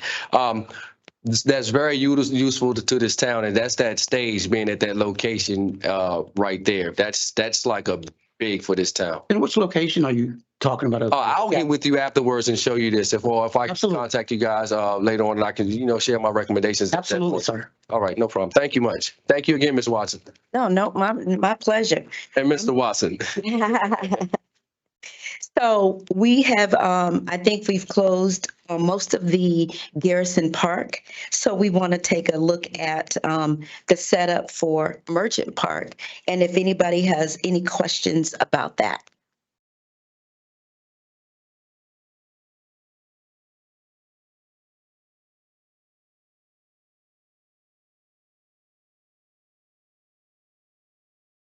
No? Look, I'm just waiting because just to make sure everybody's good. So yeah, Merchant Park is gonna be nice. We did, Tiffany did let the Public Works know because we are gonna open up the bathrooms here, and Abigail and her team at the Weem Spots will open those bathrooms as well, in addition to the porta potties. So all of that is already in place. I have requested this lot here, Tiffany's going to work with the mayor to give an ask for me if that empty lot on Route 1 can be used for event parking. So we're going to ask the owner if they will allow us for the 275 years, please let us use that space as parking, additional parking. Because I think it's very important for people who, because when we drive into the town, to find a space to park and to be able to, put your car in, y'all, directing people and orange cones or whatever the case may be, to see cars parked there and to know that they can park and then, walk to the festivities. One more thing, and I'm gonna back to that day. We will have transportation that's taking us from Merchant Park all the way around and back to Garrison Park. And I'm thinking 15-minute intervals. However, that's still a little bit of programming. It could change because I need to look at when the slave cemetery is going to happen and when the dancers from Dumfries Elementary, this chorus from Dumfries Elementary in Forest Park. So I want to make sure that the timing of the shuttle, it's a 12 to 14 passenger Mercedes bus that's going to be driving us around, and it's just going to be making the circuit around to make sure that people are safely getting from Merchant to Garrison Park and the parking lots. Yeah, if I get that space. I think we wanted to partner with Dumfries United Methodist Church parking lot, For parking. Dumfries Elementary, Potomac Valley, and some of the lots, so we can circle around, even if we need to use the Clyde Washington parking spot to kind of bus people around so that people don't have to come down, because we know this parking lot gets pretty full pretty fast. So yeah, the shuttle bus is a good move. Okay. Sorry, you got one more. Councilman Brown. Yep. So Ms. Watson, have we considered using the 234 lot? I think this may be bigger than we anticipated. That's what I think too. No, I really think that. But I just always think about, and it's just the little bit of the distance. But I'll get with my team, let us have a powwow about that, and let us consider that. And that could very well change my my quote for my transportation, because then I would probably add a second bus to make it, because I don't want people waiting long, because that's a key. But so we're going to take that under advisement, and then we're going to when I come back, I'll let you know. Say change your quote. So that's maybe problematic. So I think that, I'm not saying that that's something we should do, but I think that should be a alternative if we get full around here instead of driving through. And since we have a shuttle that's going to be moving around anyway, maybe that'd be a alternative.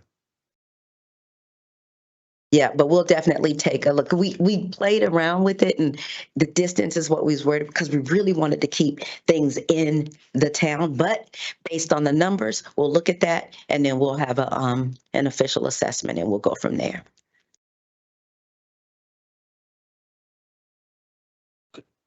Councilman Pete. Just one more thing, Ms. Watson. We're speaking of the shuttles, cause we ran into this at the Christmas parade, where the shuttles actually cut off at 9 o'clock in the morning. Will they be ongoing, or how is that process? So I can share this information when I'm out. The shuttle will be going on Saturday from 12 p.m. to 7:30 p.m. because now because of the fireworks, I want everybody to be here, and I don't want to give any options, and there's no more nothing. Plus, Weem Spots will be securing all the historical items at that time, and they're going to be pulling those things in, and that'll be simmering down and closing down. All right. Thank you much. I'm excited. My pleasure. All right, thank you for your presentation. I think that exhausts all the questions and comments. Thank you. Thank you guys so much. All right, next on our agenda is the consent agenda. Chair Pro Tem. Mr. Mayor, I move we approve the consent agenda, please. Second. All right, it's been moved second. Any discussion? Seeing none, Madam Clerk, please call for the question. Councilmember Peterson, Aye.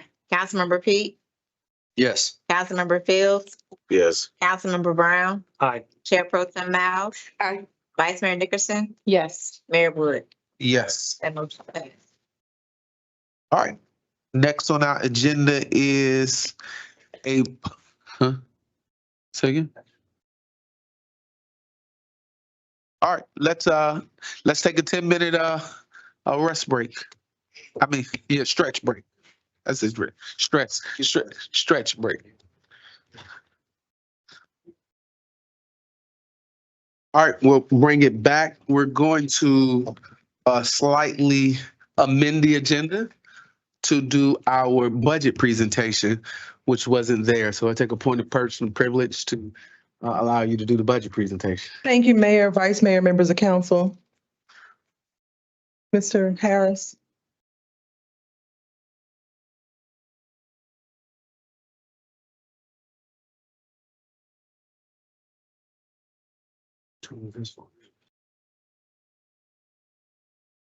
Okay, this is the 24-25 proposed operating budget. We had our community meetings last week, Monday and Tuesday.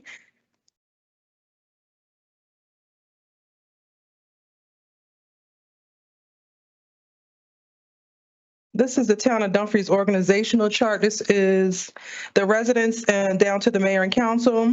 We have the town attorney and the town manager, as well as direct reports to the town manager. It's not in there.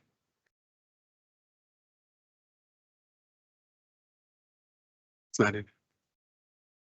We included the adopted strategic plan goals, which include affordability and livability, civic engagement, economic development and infrastructure, a well-managed government, and enhancing public safety in Dumfries.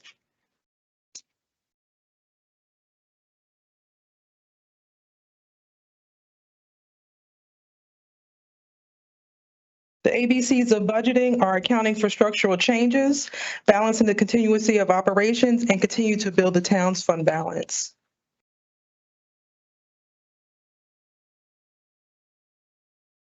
Some of the key considerations for the 24-25 proposed budget: implementation of class and comp study to include pay, title changes, and merit program, working with financial advisors to achieve a bond rating, to continue to research funding initiatives for CIP, the stabilization of the organization, and looking at master planning, strengthening recreation department for the children. There was a 4% increase to healthcare for the town and retiree health credit of 0.14%.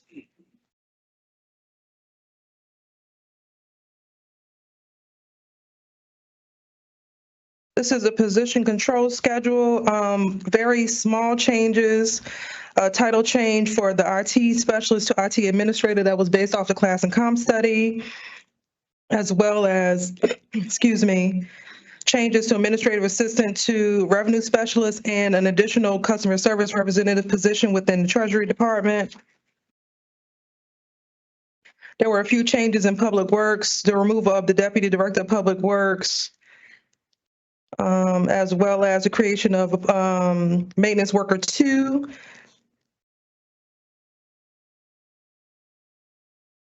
And change the building inspector title to building official. Department of Planning and Development, Community Development had no changes. Creation of Department of Recreation and Civic Engagement with a director as well as a recreation manager, administrative assistant, and includes Ms. Yvette, which is a special events coordinator. In public safety, there was an additional captain's position and some restructuring done as well within public safety.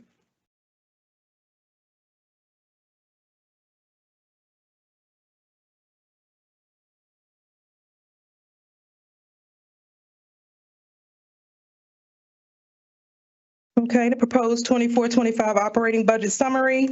General fund is 10,473,896. Grants fund is 44,600. Streets fund is 354,714. Stormwater fund is 199,130 for a total of 11,072,340.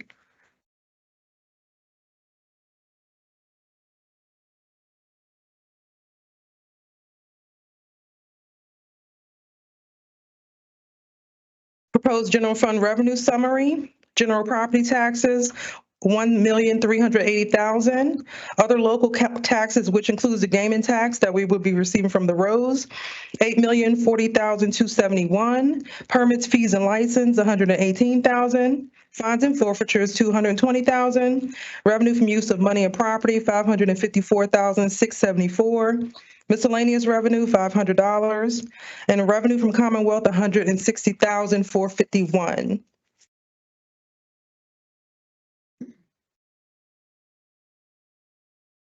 The next slide is just a detailed breakdown of the revenues by real property taxes, public service. We have our local sales and use tax, just a detailed breakdown of the revenues, as well as this slide, which goes into permits and fees, fines and forfeitures, revenues from use of money and property, miscellaneous revenue, and revenue from the Commonwealth.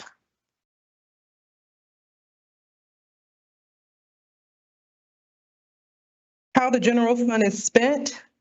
4.2 million is general government, 3 million is public safety, 1.3 is public works, 393,000 is planning boards and commission.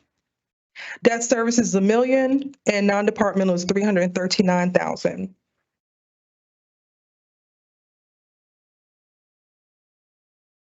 General fund expenditure summary. General government is 4,279,636, a change of about 7%. Public safety is 3,056,909, which is a change of 14%. Public works is 1,325,908, or a decrease of almost 9%. Planning boards and commission, 393,668, a change of 2%. Debt service, 1,072,176, or a change of 59%. Non-departmental is 345,600, or a change of 12, almost 13%. One change in non-departmental is we increased Girls and Boys Club to receive 20 instead of the 10, and the 10 came from contingency in the town manager's budget. So that is a slight change.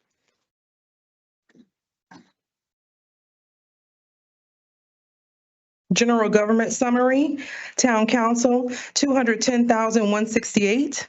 Town manager, 1,816,476. Finance, 721,721. Treasurer, 555,992. Planning boards commission, 393,668. Town attorney, 326,106. Parks and Rec and Civic Engagement, 649,173, for a total of 4,673,304. Here's the detail minus the personnel summaries for expenses within town council as well as the town attorney's budget. Majority of it's basic across the board for all departments. You have your salaries, you have your FICA, you have your healthcare, retirement, as well as group life, and then it's the expenditures below operating budget.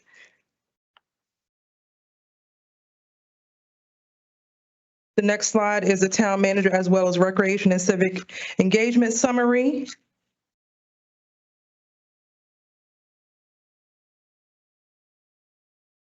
Then we have finance and treasurer.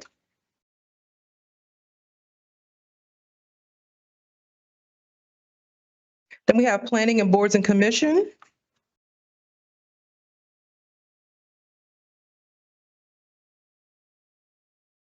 Public works and public safety. There's a detail for both of those as well.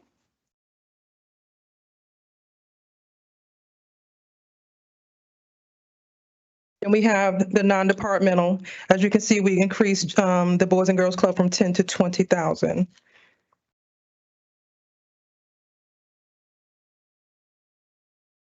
We move on to our special revenue funds, the grant funds, stormwater funds, as well as street funds. Grants is 44,600. Streets funds is 354,714, and stormwater fund is 199,130. And here is the breakdown for streets, as well as grants, as well as stormwater.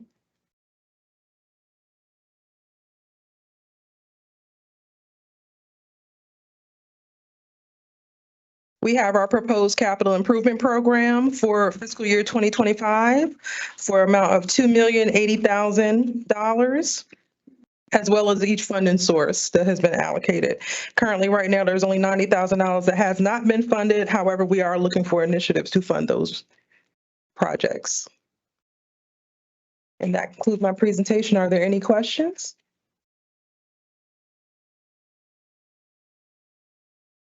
Councilman Peake. Mr. Mayor, I would like to make a motion that we amend the budget agreement to include Party Crank Entertainment under our non-departmental category here, and also the Generation of Ballers at that we create a line item there at 7,500 per both. Second. Can you, I guess, repeat the motions? This is your budget presentation, correct? Yes. Just wanna- All right, and what is your motion on the floor? Would like to make an amendment. I would like to make an amendment that we include to the budget agreement, that we include Party Cranks Entertainment and Generation of Ballers into the non-departmental category here. So you wanted to go back and represent I guess I'm just trying to get clarity. You wanted to go back and redo when she brings the budget back to us the next time with that? We, on the consent agenda earlier, we scheduled a public hearing for the budget as well. 16th, I believe. For the 16th. So Wait, today so when- we presented the first read. So you're asking for some changes and you want to add some stuff to it? Yes, For it to come back and work, okay? Yes. There's a motion on the floor. Okay, it's been motioned and second. Any discussion on the motion? Councilman Brown? So, what is that specifically for? Councilman Brown, this is for the Party Crank Entertainment Football Unit that supported, that often plays through the town, which is utilized of a lot of our town citizens for their event. For clarity, and I get it. I support this because this group of guys supports children all the way up through college and make sure that they're successful. Real quick story there.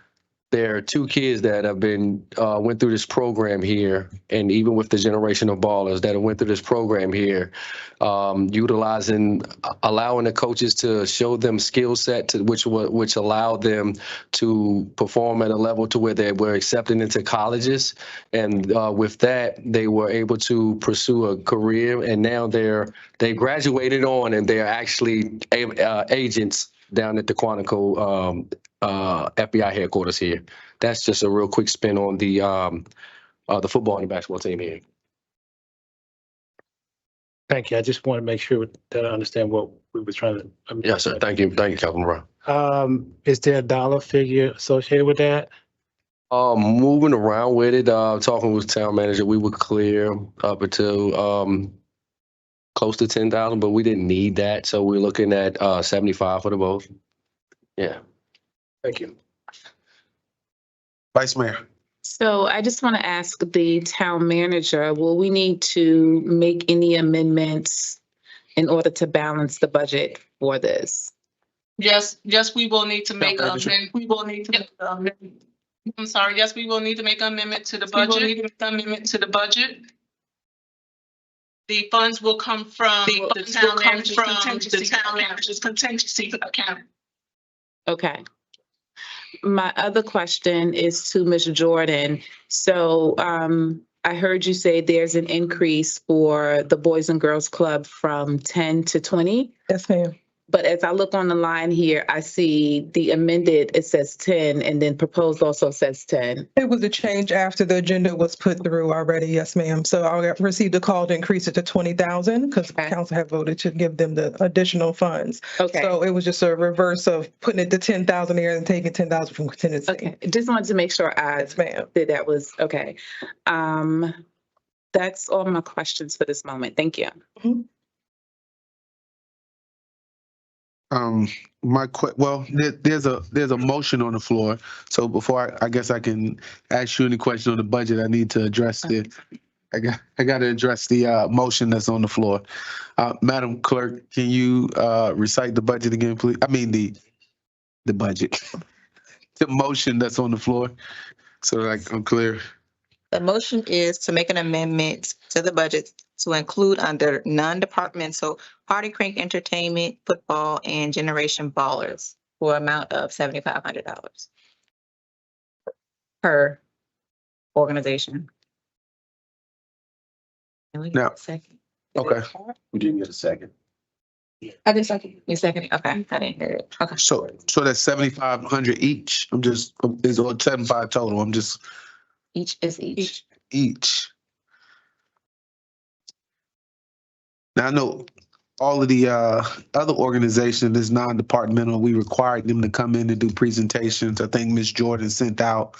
Point of information, Mr. Mayor. We've never required anyone to come and give presentations. I believe that was part way of one of the council members asking the citizens to come up here and present that. Outside of that question being asked, I don't believe that would have been a presentation at all, but that is not the proper protocol.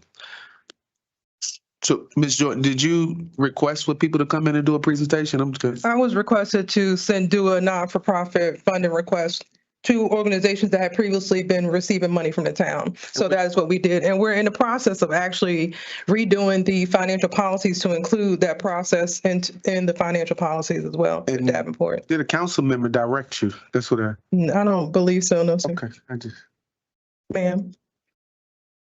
Vice Mayor, you directed her.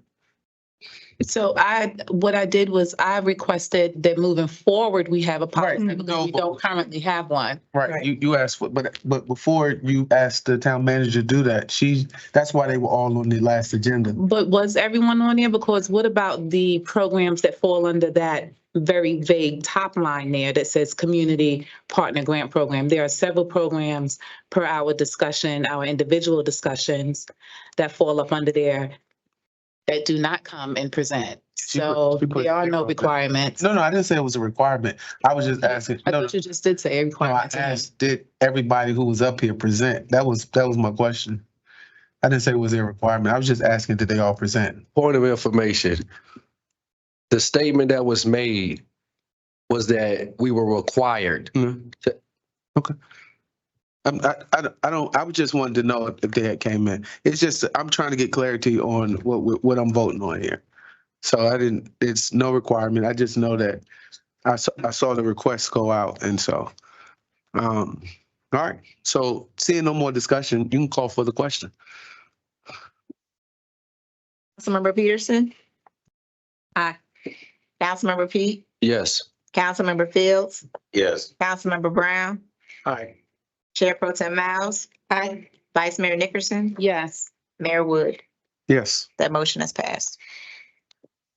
All right. On the budget, I guess the question I had asked earlier was, when do we get a detailed budget book? I know we have the summary here, so I just wanted to know. Yes, sir. I was working on it, hopefully to have it to you by this Friday, but I have to do some more adjustments. So I'll try to get everyone a copy of the proposed actual budget book by Friday. Okay. I guess I will hold the rest of my questions until I get a detailed. I was looking at the Cliff Notes, and so. This has pretty much everything that's going to be in the budget book without the additional verbiage. It's only missing really the personnel summary as far as salaries. That's the only piece that's missing. Vice Mayor. Town Manager, when can we expect my request for a laid out policy on how the grant program will be run with regard to the requirements and the application process. When can we expect to see that put You will s- together and presented see to it. council? You will see it in April. You will with see the it in financial April policies. with the new financial policies. Okay, great. Because to the mayor's point, you know, whether or not there are requirements for these grant recipients to show up, again, it's important that we have consistency across the board so that anyone and everyone who is applying for and receiving these grants, that they come and they report out. And we want to make sure that everyone is held to the same standards and that the application process is equitable. So I just want to make sure that we have that in place before we dole out any additional monies to anyone. Yes, ma'am. Thank you. Yes, ma'am. Councilman Pete. Thank you, Vice Mayor. Town manager, also, could we, I know we spoke of it before, could we also include in the provision that the grantees, that they participate at least 3 to 4 of our events and as a kickback? We can ask the different grant participants to contribute to different town events. So, Okay, thank you much. welcome. Welcome. Madam Attorney, you wanted to weigh in? Okay. All right. All right. Vice Mayor. Yes, thank you. I also wanted to say, Town Manager and Ms. Jordan, thank you both for taking the time to meet with us individually to go over this budget before we actually, you know, brought this here to the public. And I also was interested in the budget meetings that you all made available to the public. Did you have good engagement and participation? We did not, ma'am. We did not, ma'am. No? Okay, that's unfortunate because I know that it should be of interest to folks, but I do appreciate the time that you all made yourselves available for folks to engage so that if they have questions, they could ask the questions. But again, thank you for taking the time to meet with us individually to answer our questions. Welcome, ma'am. Welcome, ma'am. Any other questions on the budget presentation that was given tonight? Okay. Seeing none, thank you, Madam Jordan. The next on our agenda is a public hearing and a presentation on the consideration of an ordinance of the creation of the Town Department, Civic Engagement and Recreation. Madam Manager, the floor is yours. Give me 1 second, sir, to queue up. Give me 1 second, sir, to queue up the presentation.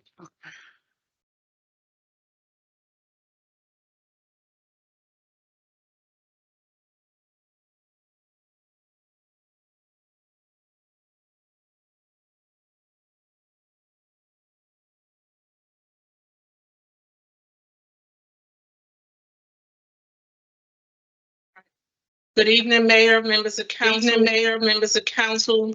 You have a presentation on You have recreation a and civic presentation on engagement recreation and department. civic engagement department. So why do we want a recreation? So and why civic do we want a engagement recreation and department civic in Dumfries? engagement department in Dumfries? It enhances our legacy. It through enhances our recreation, legacy through recreation, enhances community connectivity. enhances through community events, connectivity through events, facilities and resources. facilities, and resources. Recreation provides opportunities. Recreation to keep provides our youth opportunities to keep in our positive youth activities. in positive activities. Recreation provides an opportunity. Recreation provides an opportunity to facilities, transformative amenities, facilities and opportunities amenities to enhance and the lives of opportunities our to every enhance the citizen. lives of our every citizen. Recreation, leisure activities, Recreation, leisure activities activities, and facilities make our community more make marketable our and community attractive more marketable place and to live, attractive, stay, and play. place to live, stay, and play. Recreation enhances the quality of Recreation life. enhances the quality of life. Our recreational staff Our recreational staff will be subject matter experts, will be subject matter experts, recreation planning knowledge. recreation planning knowledge. They will have project They management, will have recreation project projects, management, recreation projects, implementation for recreation implementation projects. for recreation projects. Oh, hold on 1 second, sir. Hold on 1 second, sir. Why is it not sharing? Why is it not sharing? I apologize about that. I apologize about that. Where is it? Where is it? Here it is. Here it is.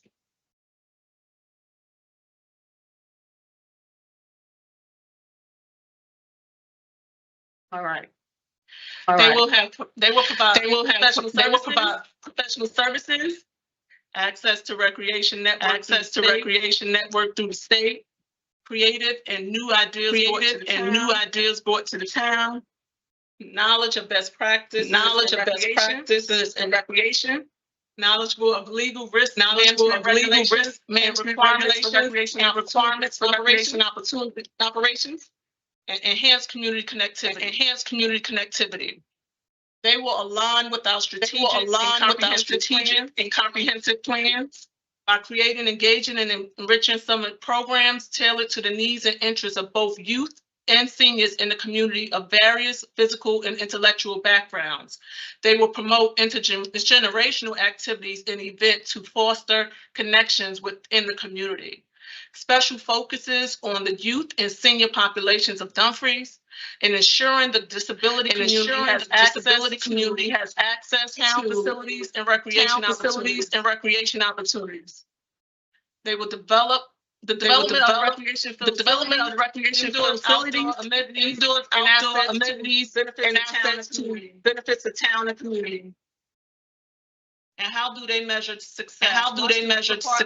Once the department is created, they will have evaluations and performance metrics, key performance indicators, accomplishments of goals, and they will outline specific measurable expectations with council to create transparency and visibility. In regards to the strategic plan, what I did was copy directly out of the strategic plan, which was some of the goals and objectives of our strategic plan. The 6-month to 12-month goals and benchmarks will develop and enhance policies and procedures, develop a variety of programs and activities for youth and seniors. They will establish and enhance community partnerships to benefit the town with Prince William County School System, Boys and Girls Club, and community organizations. They also will manage the planning and development of the new community center project. Develop a marketing plan for the department, and plan the town's parade and other community special events, which includes small concerts, Easter egg concerts, and Christmas events. Research and develop a recreation software for the department.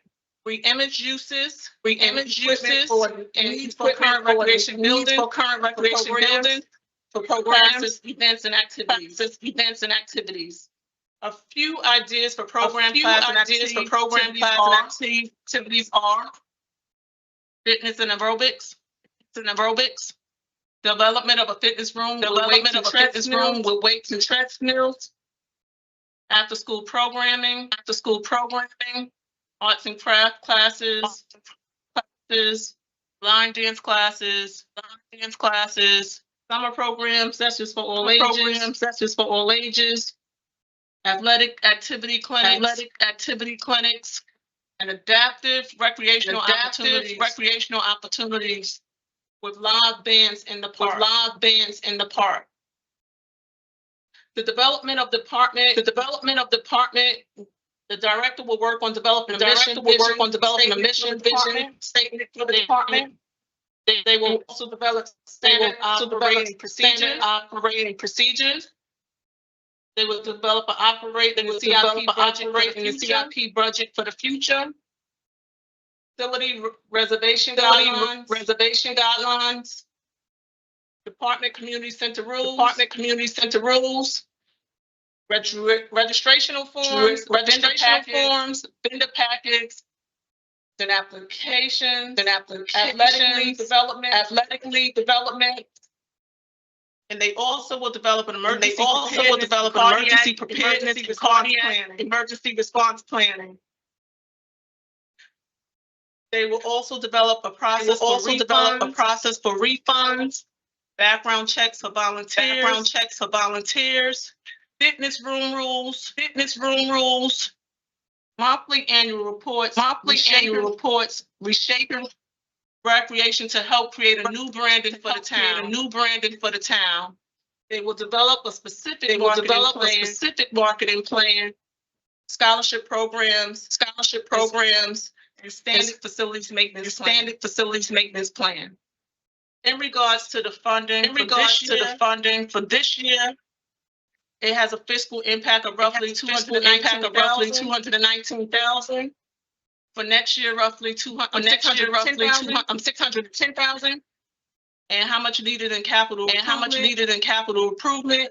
We have for FY 25, we got $1 million from Churchill Downs. We estimate construction of the new community center to be roughly $6 million. $2 million divided from 26 through 28. $500K from Churchill Downs going towards the construction. There has been some upgrades and structural assessments that's included in CIP for approximately $70,000, which is currently unfunded.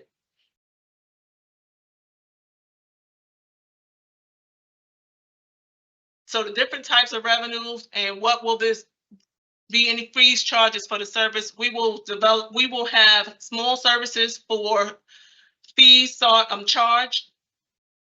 And there will be different funding sources for the department. The department will not be self-sustaining. This will have additional funding will come from monies received from the towns, Churchill Downs, and additional gaming revenue is to be received from the rolls will be used to support the recreation department. Thank you. Do you have any questions?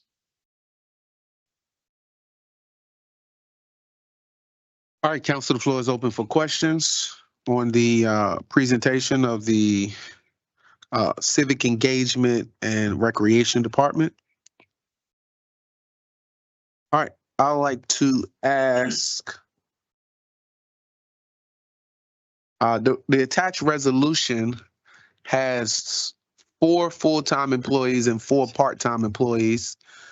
Ms. Jordan's presentation showed 4 employees. Yes, sir. Yes, sir. Which are we asking to create 8 positions today, and then by the time we get to the new fiscal year, only have 4? No, sir. You got 4 FTEs, and the 4 positions are for like summer help. So we initially had up to $30,000 for summer help. So we just defined it with no more than 4 part-time people to utilize for the summer. So in Ms. Jordan's presentation, you will see $30,000. Okay. I just want to understand creation of full-time positions, 4 full-time administrative positions created to establish the organization. And then section 4, we're voting on 4 part-time administration positions created to establish, which may be at your discretion. Okay, so the FTE.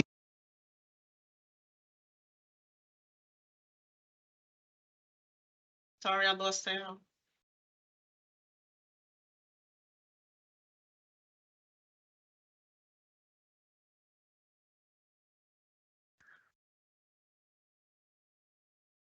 Sorry, Mayor Wood, are you able to repeat that? There you go. Yes, I was asking, so the 4 part-time you haven't classified them in the budget, or you put them in another section? They're lumped in under, I believe she has it under temporary staff or something like that for $30,000 in the civic engagement budget. There is a line for it. Okay. With that, I guess, have we determined a final plan on the Clyde Washington building? Are we tearing it down, or are we going to use that current building? Where are we currently going to house this department?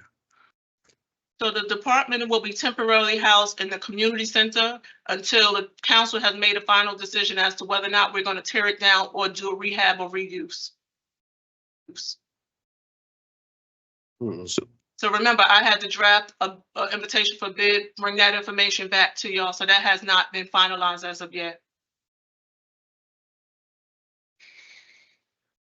I guess my question is, why is so many staff needed just for the design stage?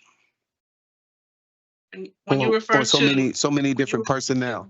When you're referring to so many, are you referring to full-time or part-time? The four, I guess the 4 FTEs, I guess we're not looking at the 4 part-time. Okay, so the director and the This, manager. we're asking to create it now, right? Yes, we are. So the director and the manager will be developing policies and procedures and working on the different civic engagement events that we have that will begin, well, have already started, and we don't have staff to maintain it. The administrative staff will begin to take in applications. So right now, we only have one person in the department, and everyone else is taking on the lift. So this, I'm trying to get the department started so that we can be prepared for the new fiscal year.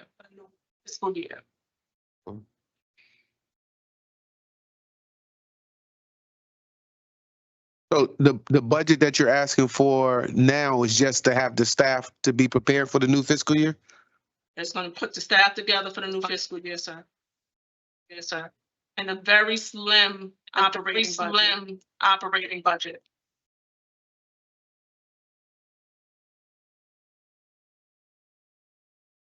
Councilman Pete? Town manager, I want to say thank you for all the hard work that you've been putting into trying to get this to fruition as far as the recreational center go. I do want to remind council, we've never had this within our town. Something that the town provided for the citizens as far as recreational go. And if you look at other recreational spots around here in their departments, 4 to 8 is not enough. You know, and so I want to thank you for making that happen with the minimal number of employees that you are using to implement this and get this started. But I do know sometime in the future, they may be coming back to asking us for some additional so we can add in some more staffing. But again, town manager, I definitely want to thank you. For the hard work that you've put into bringing this vision to fruition, because it's hard. It's a brand new for all of us. It's going to be some challenges and things like that, but I trust in your expertise and your knowledge that that you're going to do a great job in making this happen, and the citizens are eagerly waiting. And with that, Mr. Mayor, I'd like to make a motion that we Order. Yeah, we have the other for the cons. Okay. All right. All right. We will open up the public hearing. Madam Clerk, is anyone signed up to speak to this ordinance, this amendment to our budget? No one has signed up to speak. Okay. Did anyone come that wanted to speak? All right. Seeing none, I will close the public hearing. All right. The public hearing is now closed. Chair Pro Tem, do you have additional comments? Yes, I did. Thank you, Mayor. I do want to echo my colleague's sentiment. I am very excited to get this department up and running. I know that there's been some hesitations as to why we're doing this now, what the rush is. I just want to throw out there that there is always more planning that can be done. There's always more meetings that can be had. But I want to remind everybody and just say this for the citizens' benefit. There's one entity that's always willing to take our kids just as they are. That is predators in the streets. Every time we don't open up a door for them, every time we don't create opportunities for them, they are ready to take them just as they are. We have to be that safe place for them. We have got to create safe places for them. We have got to create opportunities for them, and we can't wait. There are places all over the country we're seeing where criminal elements are preying on them. They're preying on their inexperience and their youth because they don't have anywhere safe to go. They don't have programs that we had when we were growing up, and we have to put an end to that, and we've got to create things like we're doing right now. So very happy that we're doing this. I'm excited about seeing it grow, and I fully support it. Thank you. Okay. We got some comments from one of the citizens that why not appropriate some, this is the ideas, they said, why not appropriate some money from the budget to provide transportation for our town youth, since we talked about the Boys and Girls Club until the design is completed, and then 2, before allocating money for new staff to sponsor youth programs, a sign-up process should be carried out to see how many youth desire to participate. Mr. Mayor, would you mind sharing the name of the citizens? Gwen Washington. It says, All right, Mr. Brown. Just a quick comment. So I think everyone on the council is supporting of this civic department. I think everyone on this council is supporting getting our kids off the street into some activities. I don't think that's a question. I think the real question is how are we using the resources that we're getting in? How are we managing that piece? So it's not about not trying to support the kids. It's really about making sure that we are managing this incoming revenue and we are spending it in a manner that makes sense for this town. So just because we have the money and we can do it doesn't mean that we do it any kind of way. So I think that's really the gist of what we are trying to question here is how are we actually going to apply this? I know personally that we severed contracts because we had no work. So I don't want to get in a position where we are bringing in staff and we don't have the work and we don't see the return for 12 months. So if we have a plan to do that and we can see our kids getting off the streets sometime soon, then that makes sense. But if we don't, right now, that is not in front of us. And we're making a decision right now to put a budget or spend money in that area, and we don't have that layout. So it's not about not doing it. It's what are we actually doing and when can we see that come to fruition? If we're hiring 4 people and we're going to hire them in this budget cycle, what is that return? How is that going to reflect onto our kids and our citizens before July 1st? That's what we're saying. We need to hire them right now. That's what we're saying. We want to hire them right now. So I'm supporting anything that's about our youth. I'm supporting anything about building up this community. However, just because the Rosie is here and we get more income doesn't mean that we can just spend it any kind of way and not manage it well. And I'm not saying the town manager is not managing well, but it's our responsibility to make sure that those revenues are spent properly. And we can measure that return. Yeah, back there.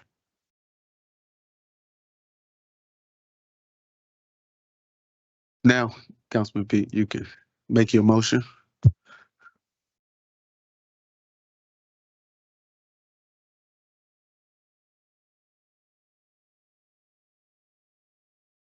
Mr. Mayor, I would like to make a motion that we direct the town manager to move forward with the creation of a recreational and civic engagements department. Second. All right, it's been motion and second. All right, any discussion on the motion? I do have one thing, and I'll just leave it there. There's a quote by James Baldwin that says, "I can't believe what you say because I see what you do." And I'll end there. I got one more thing, Mr. Mayor. With the town manager creating his staff, we have events already that are in place, not just the recreational department. This is the Department of Recreation and Civic Engagement. That means that we have events that are ongoing that still needs to be set forth. And with that, I yield. Okay. This is Tyrone Brown's quote. If you don't measure it, it's not important. If you invest in it and you don't measure it, it's not important. So again, I reach back into the point of if we're going to spend money, it's important that we're spending money in these areas. It's also more important that we make sure that we get a return on that investment. I'll leave it at that. My comments to the motion is we got April, May, and June. We're reappropriating $220,000. I remember getting beat up over $25,000 just to have a summer concert series and some events. And so looking at where we at, I'm all for creating this in the proper season, and we are budgeting for it in our new fiscal year. But reappropriating funds today just to bring on the staff, I won't be able to support it. So, Madam Attorney. Thank you, Mr. Mayor. May I respectfully ask that the motion be modified so that it is frame in the form that's before the council, which is to approve the ordinance that creates the department and the positions. Thank you. So you want a withdrawal of the motion? I'm asking if Modify. the counselor would be willing to do that, just for the sake of the record and to make sure that we use the proper language, that we know that the ordinance was approved. Thank you.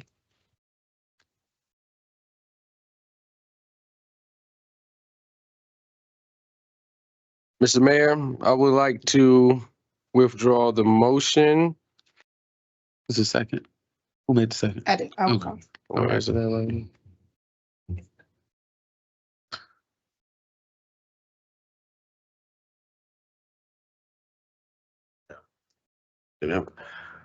Okay, I'd like to make a motion that we move forward in the consideration of creating an ordinance of approving an ordinance for the creation of the Department of Civic Engagement and Recreation. Second. All right, it's been motion and second. All right, any further discussion on it? All right, seeing none, Madam Clerk, please call for the question. Councilmember Peterson? Aye. Councilmember Pete? Absolutely. Councilmember Fields? Yes. Councilmember Brown? Aye. Chair Pro Tem Miles? Aye. Vice Mayor Nickerson? Yes. Mayor Wood? No. That motion is passed.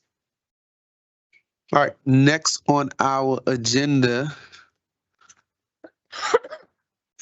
is is it another public hearing? Yeah, a public hearing on amending. Also, we just approved, now we do the amendment of the, all right, a public hearing on amending the appropriation for all the funds for July 1st, 2023, ending June 30th, 2024. All right, Chief.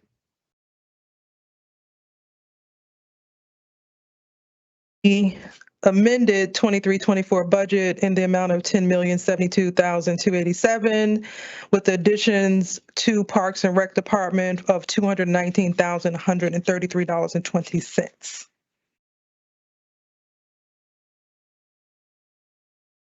All right, any questions on the presentation?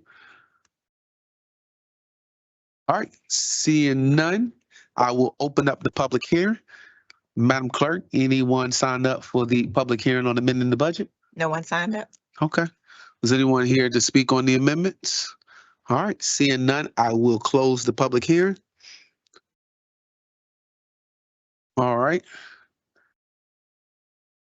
Mr. Pete?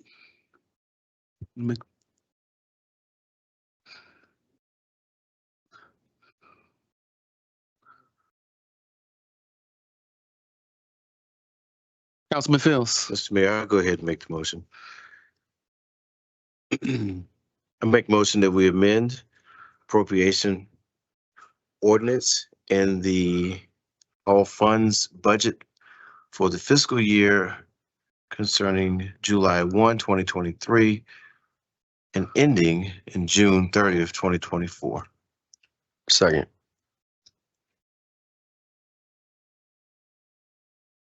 Okay, it's been motion and second.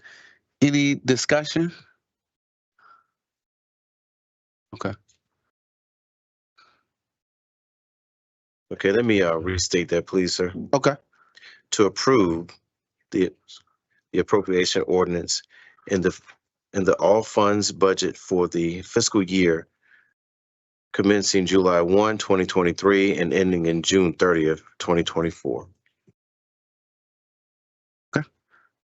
It's been motioned. Second. And second. All right. Any discussion on the motion that's on the floor? All right, it's been motioned and second. All right, seeing no discussion, Madam Clerk, call for the question. Councilmember Peterson? Aye. Councilmember Pete? Absolutely. Councilmember Field? Yes. Councilmember Brown? Nay. Chair Pro Tem Miles? Aye. Vice Mayor Nickerson? Yes. Mayor Wood? Yes. I mean, no, I'm sorry, that's the appropriation. I think I flipped those up. I got to reconsider the last one. I wanted to create the department, but not appropriate the money. I messed that up. So that's a no there. I switched it. That motion is passed. Madam Attorney, I wanted to because I wanted to vote for the department, but not the funding. I think I did that backwards. And since you were not on the prevailing side of the vote, you can't ask for a motion to reconsider, but someone else on the prevailing side of the vote could. Yeah. So I just want to because I want to vote for the department, recreation. Yeah. All right. So next on the agenda is to authorize a closed session. Mayor, Yes. point of privilege, please. Okay. And this is not trying to prolong anything, as I know it's already 9:30. But I believe that we're building a great team. And from the leadership of the town manager and the staff, these things have to happen to build a great team. We don't expect victory without a great team. So I think there may be a little confusion of some, but I believe in team building, and I think that's what's going on here. So far we've had a great return on the team that has been provided for us by the town manager and staff. So I think we just need to keep on keeping on, as the old folks say, and continue to build our team. We'll have a great return later. We just got to trust the process. Point of order. We moved the events calendar from the consent agenda, You're right. and we need to. Thank you. All right. Next on the agenda is the events calendar discussion. All right. I just wanted to go through because some of this stuff is in the current fiscal year, and then some is the. It's at if you go to the consent in the agenda, letter B. So I think we have some of these crossing over fiscal years or calendar years up here. So was the intent to do this by Madam Town Manager calendar year or fiscal year here? Calendar year, sir. Okay, so this is calendar year. All right, so and so this is all a part of the civic engagement, the budget, the recreation department budget? These events will be part of the current civic engagement budget and the future recreation and civic engagement budget, sir. Okay. So, some things you have listed multiple times in here, movie night. So movie night is supposed to take care, one's supposed to say the month of July, the other one is supposed to say the month of August. So, okay, so it should read by the month and not just, Yes, it's supposed to include movie nights for the month of July and August, sir. okay. Now, so is the town now doing a Juneteenth parade or celebration or?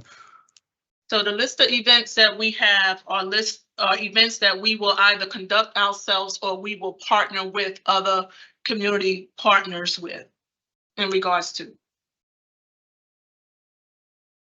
Okay. And so disapproval of this is contingent on the budget. Just What we're so voting on is going to be So some of the events are in the current budget, like the 275th. The other events will be part of next fiscal year's budget, sir. Okay. All right. That's all the questions I have. Any other questions?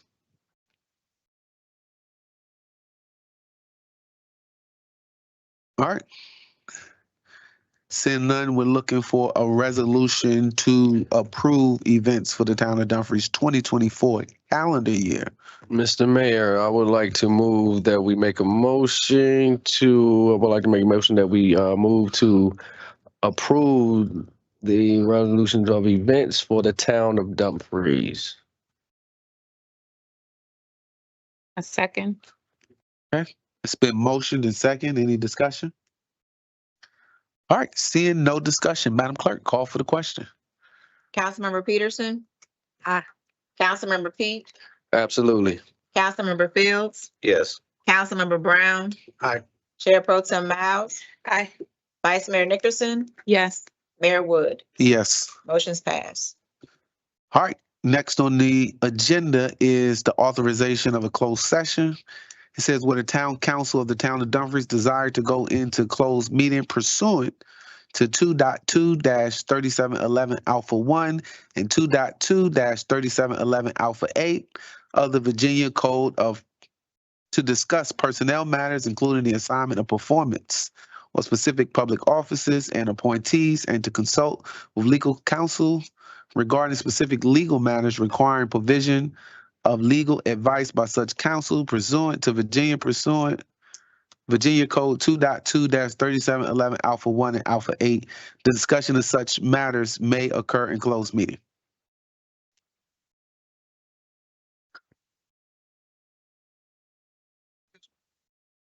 I will make that motion. Second. All right, it's been motion and second. Any discussion? All right. Seeing no discussion, Madam Clerk, please call for the question. Councilmember Peterson? Aye. Councilmember Pete? No. Councilmember Fields? Yes. Councilmember Brown? Yes. Chair Pro Tem Miles? Aye. Vice Mayor Nickerson? Yes. Mayor Wood? I'll say yes. We're now in closed session. All right.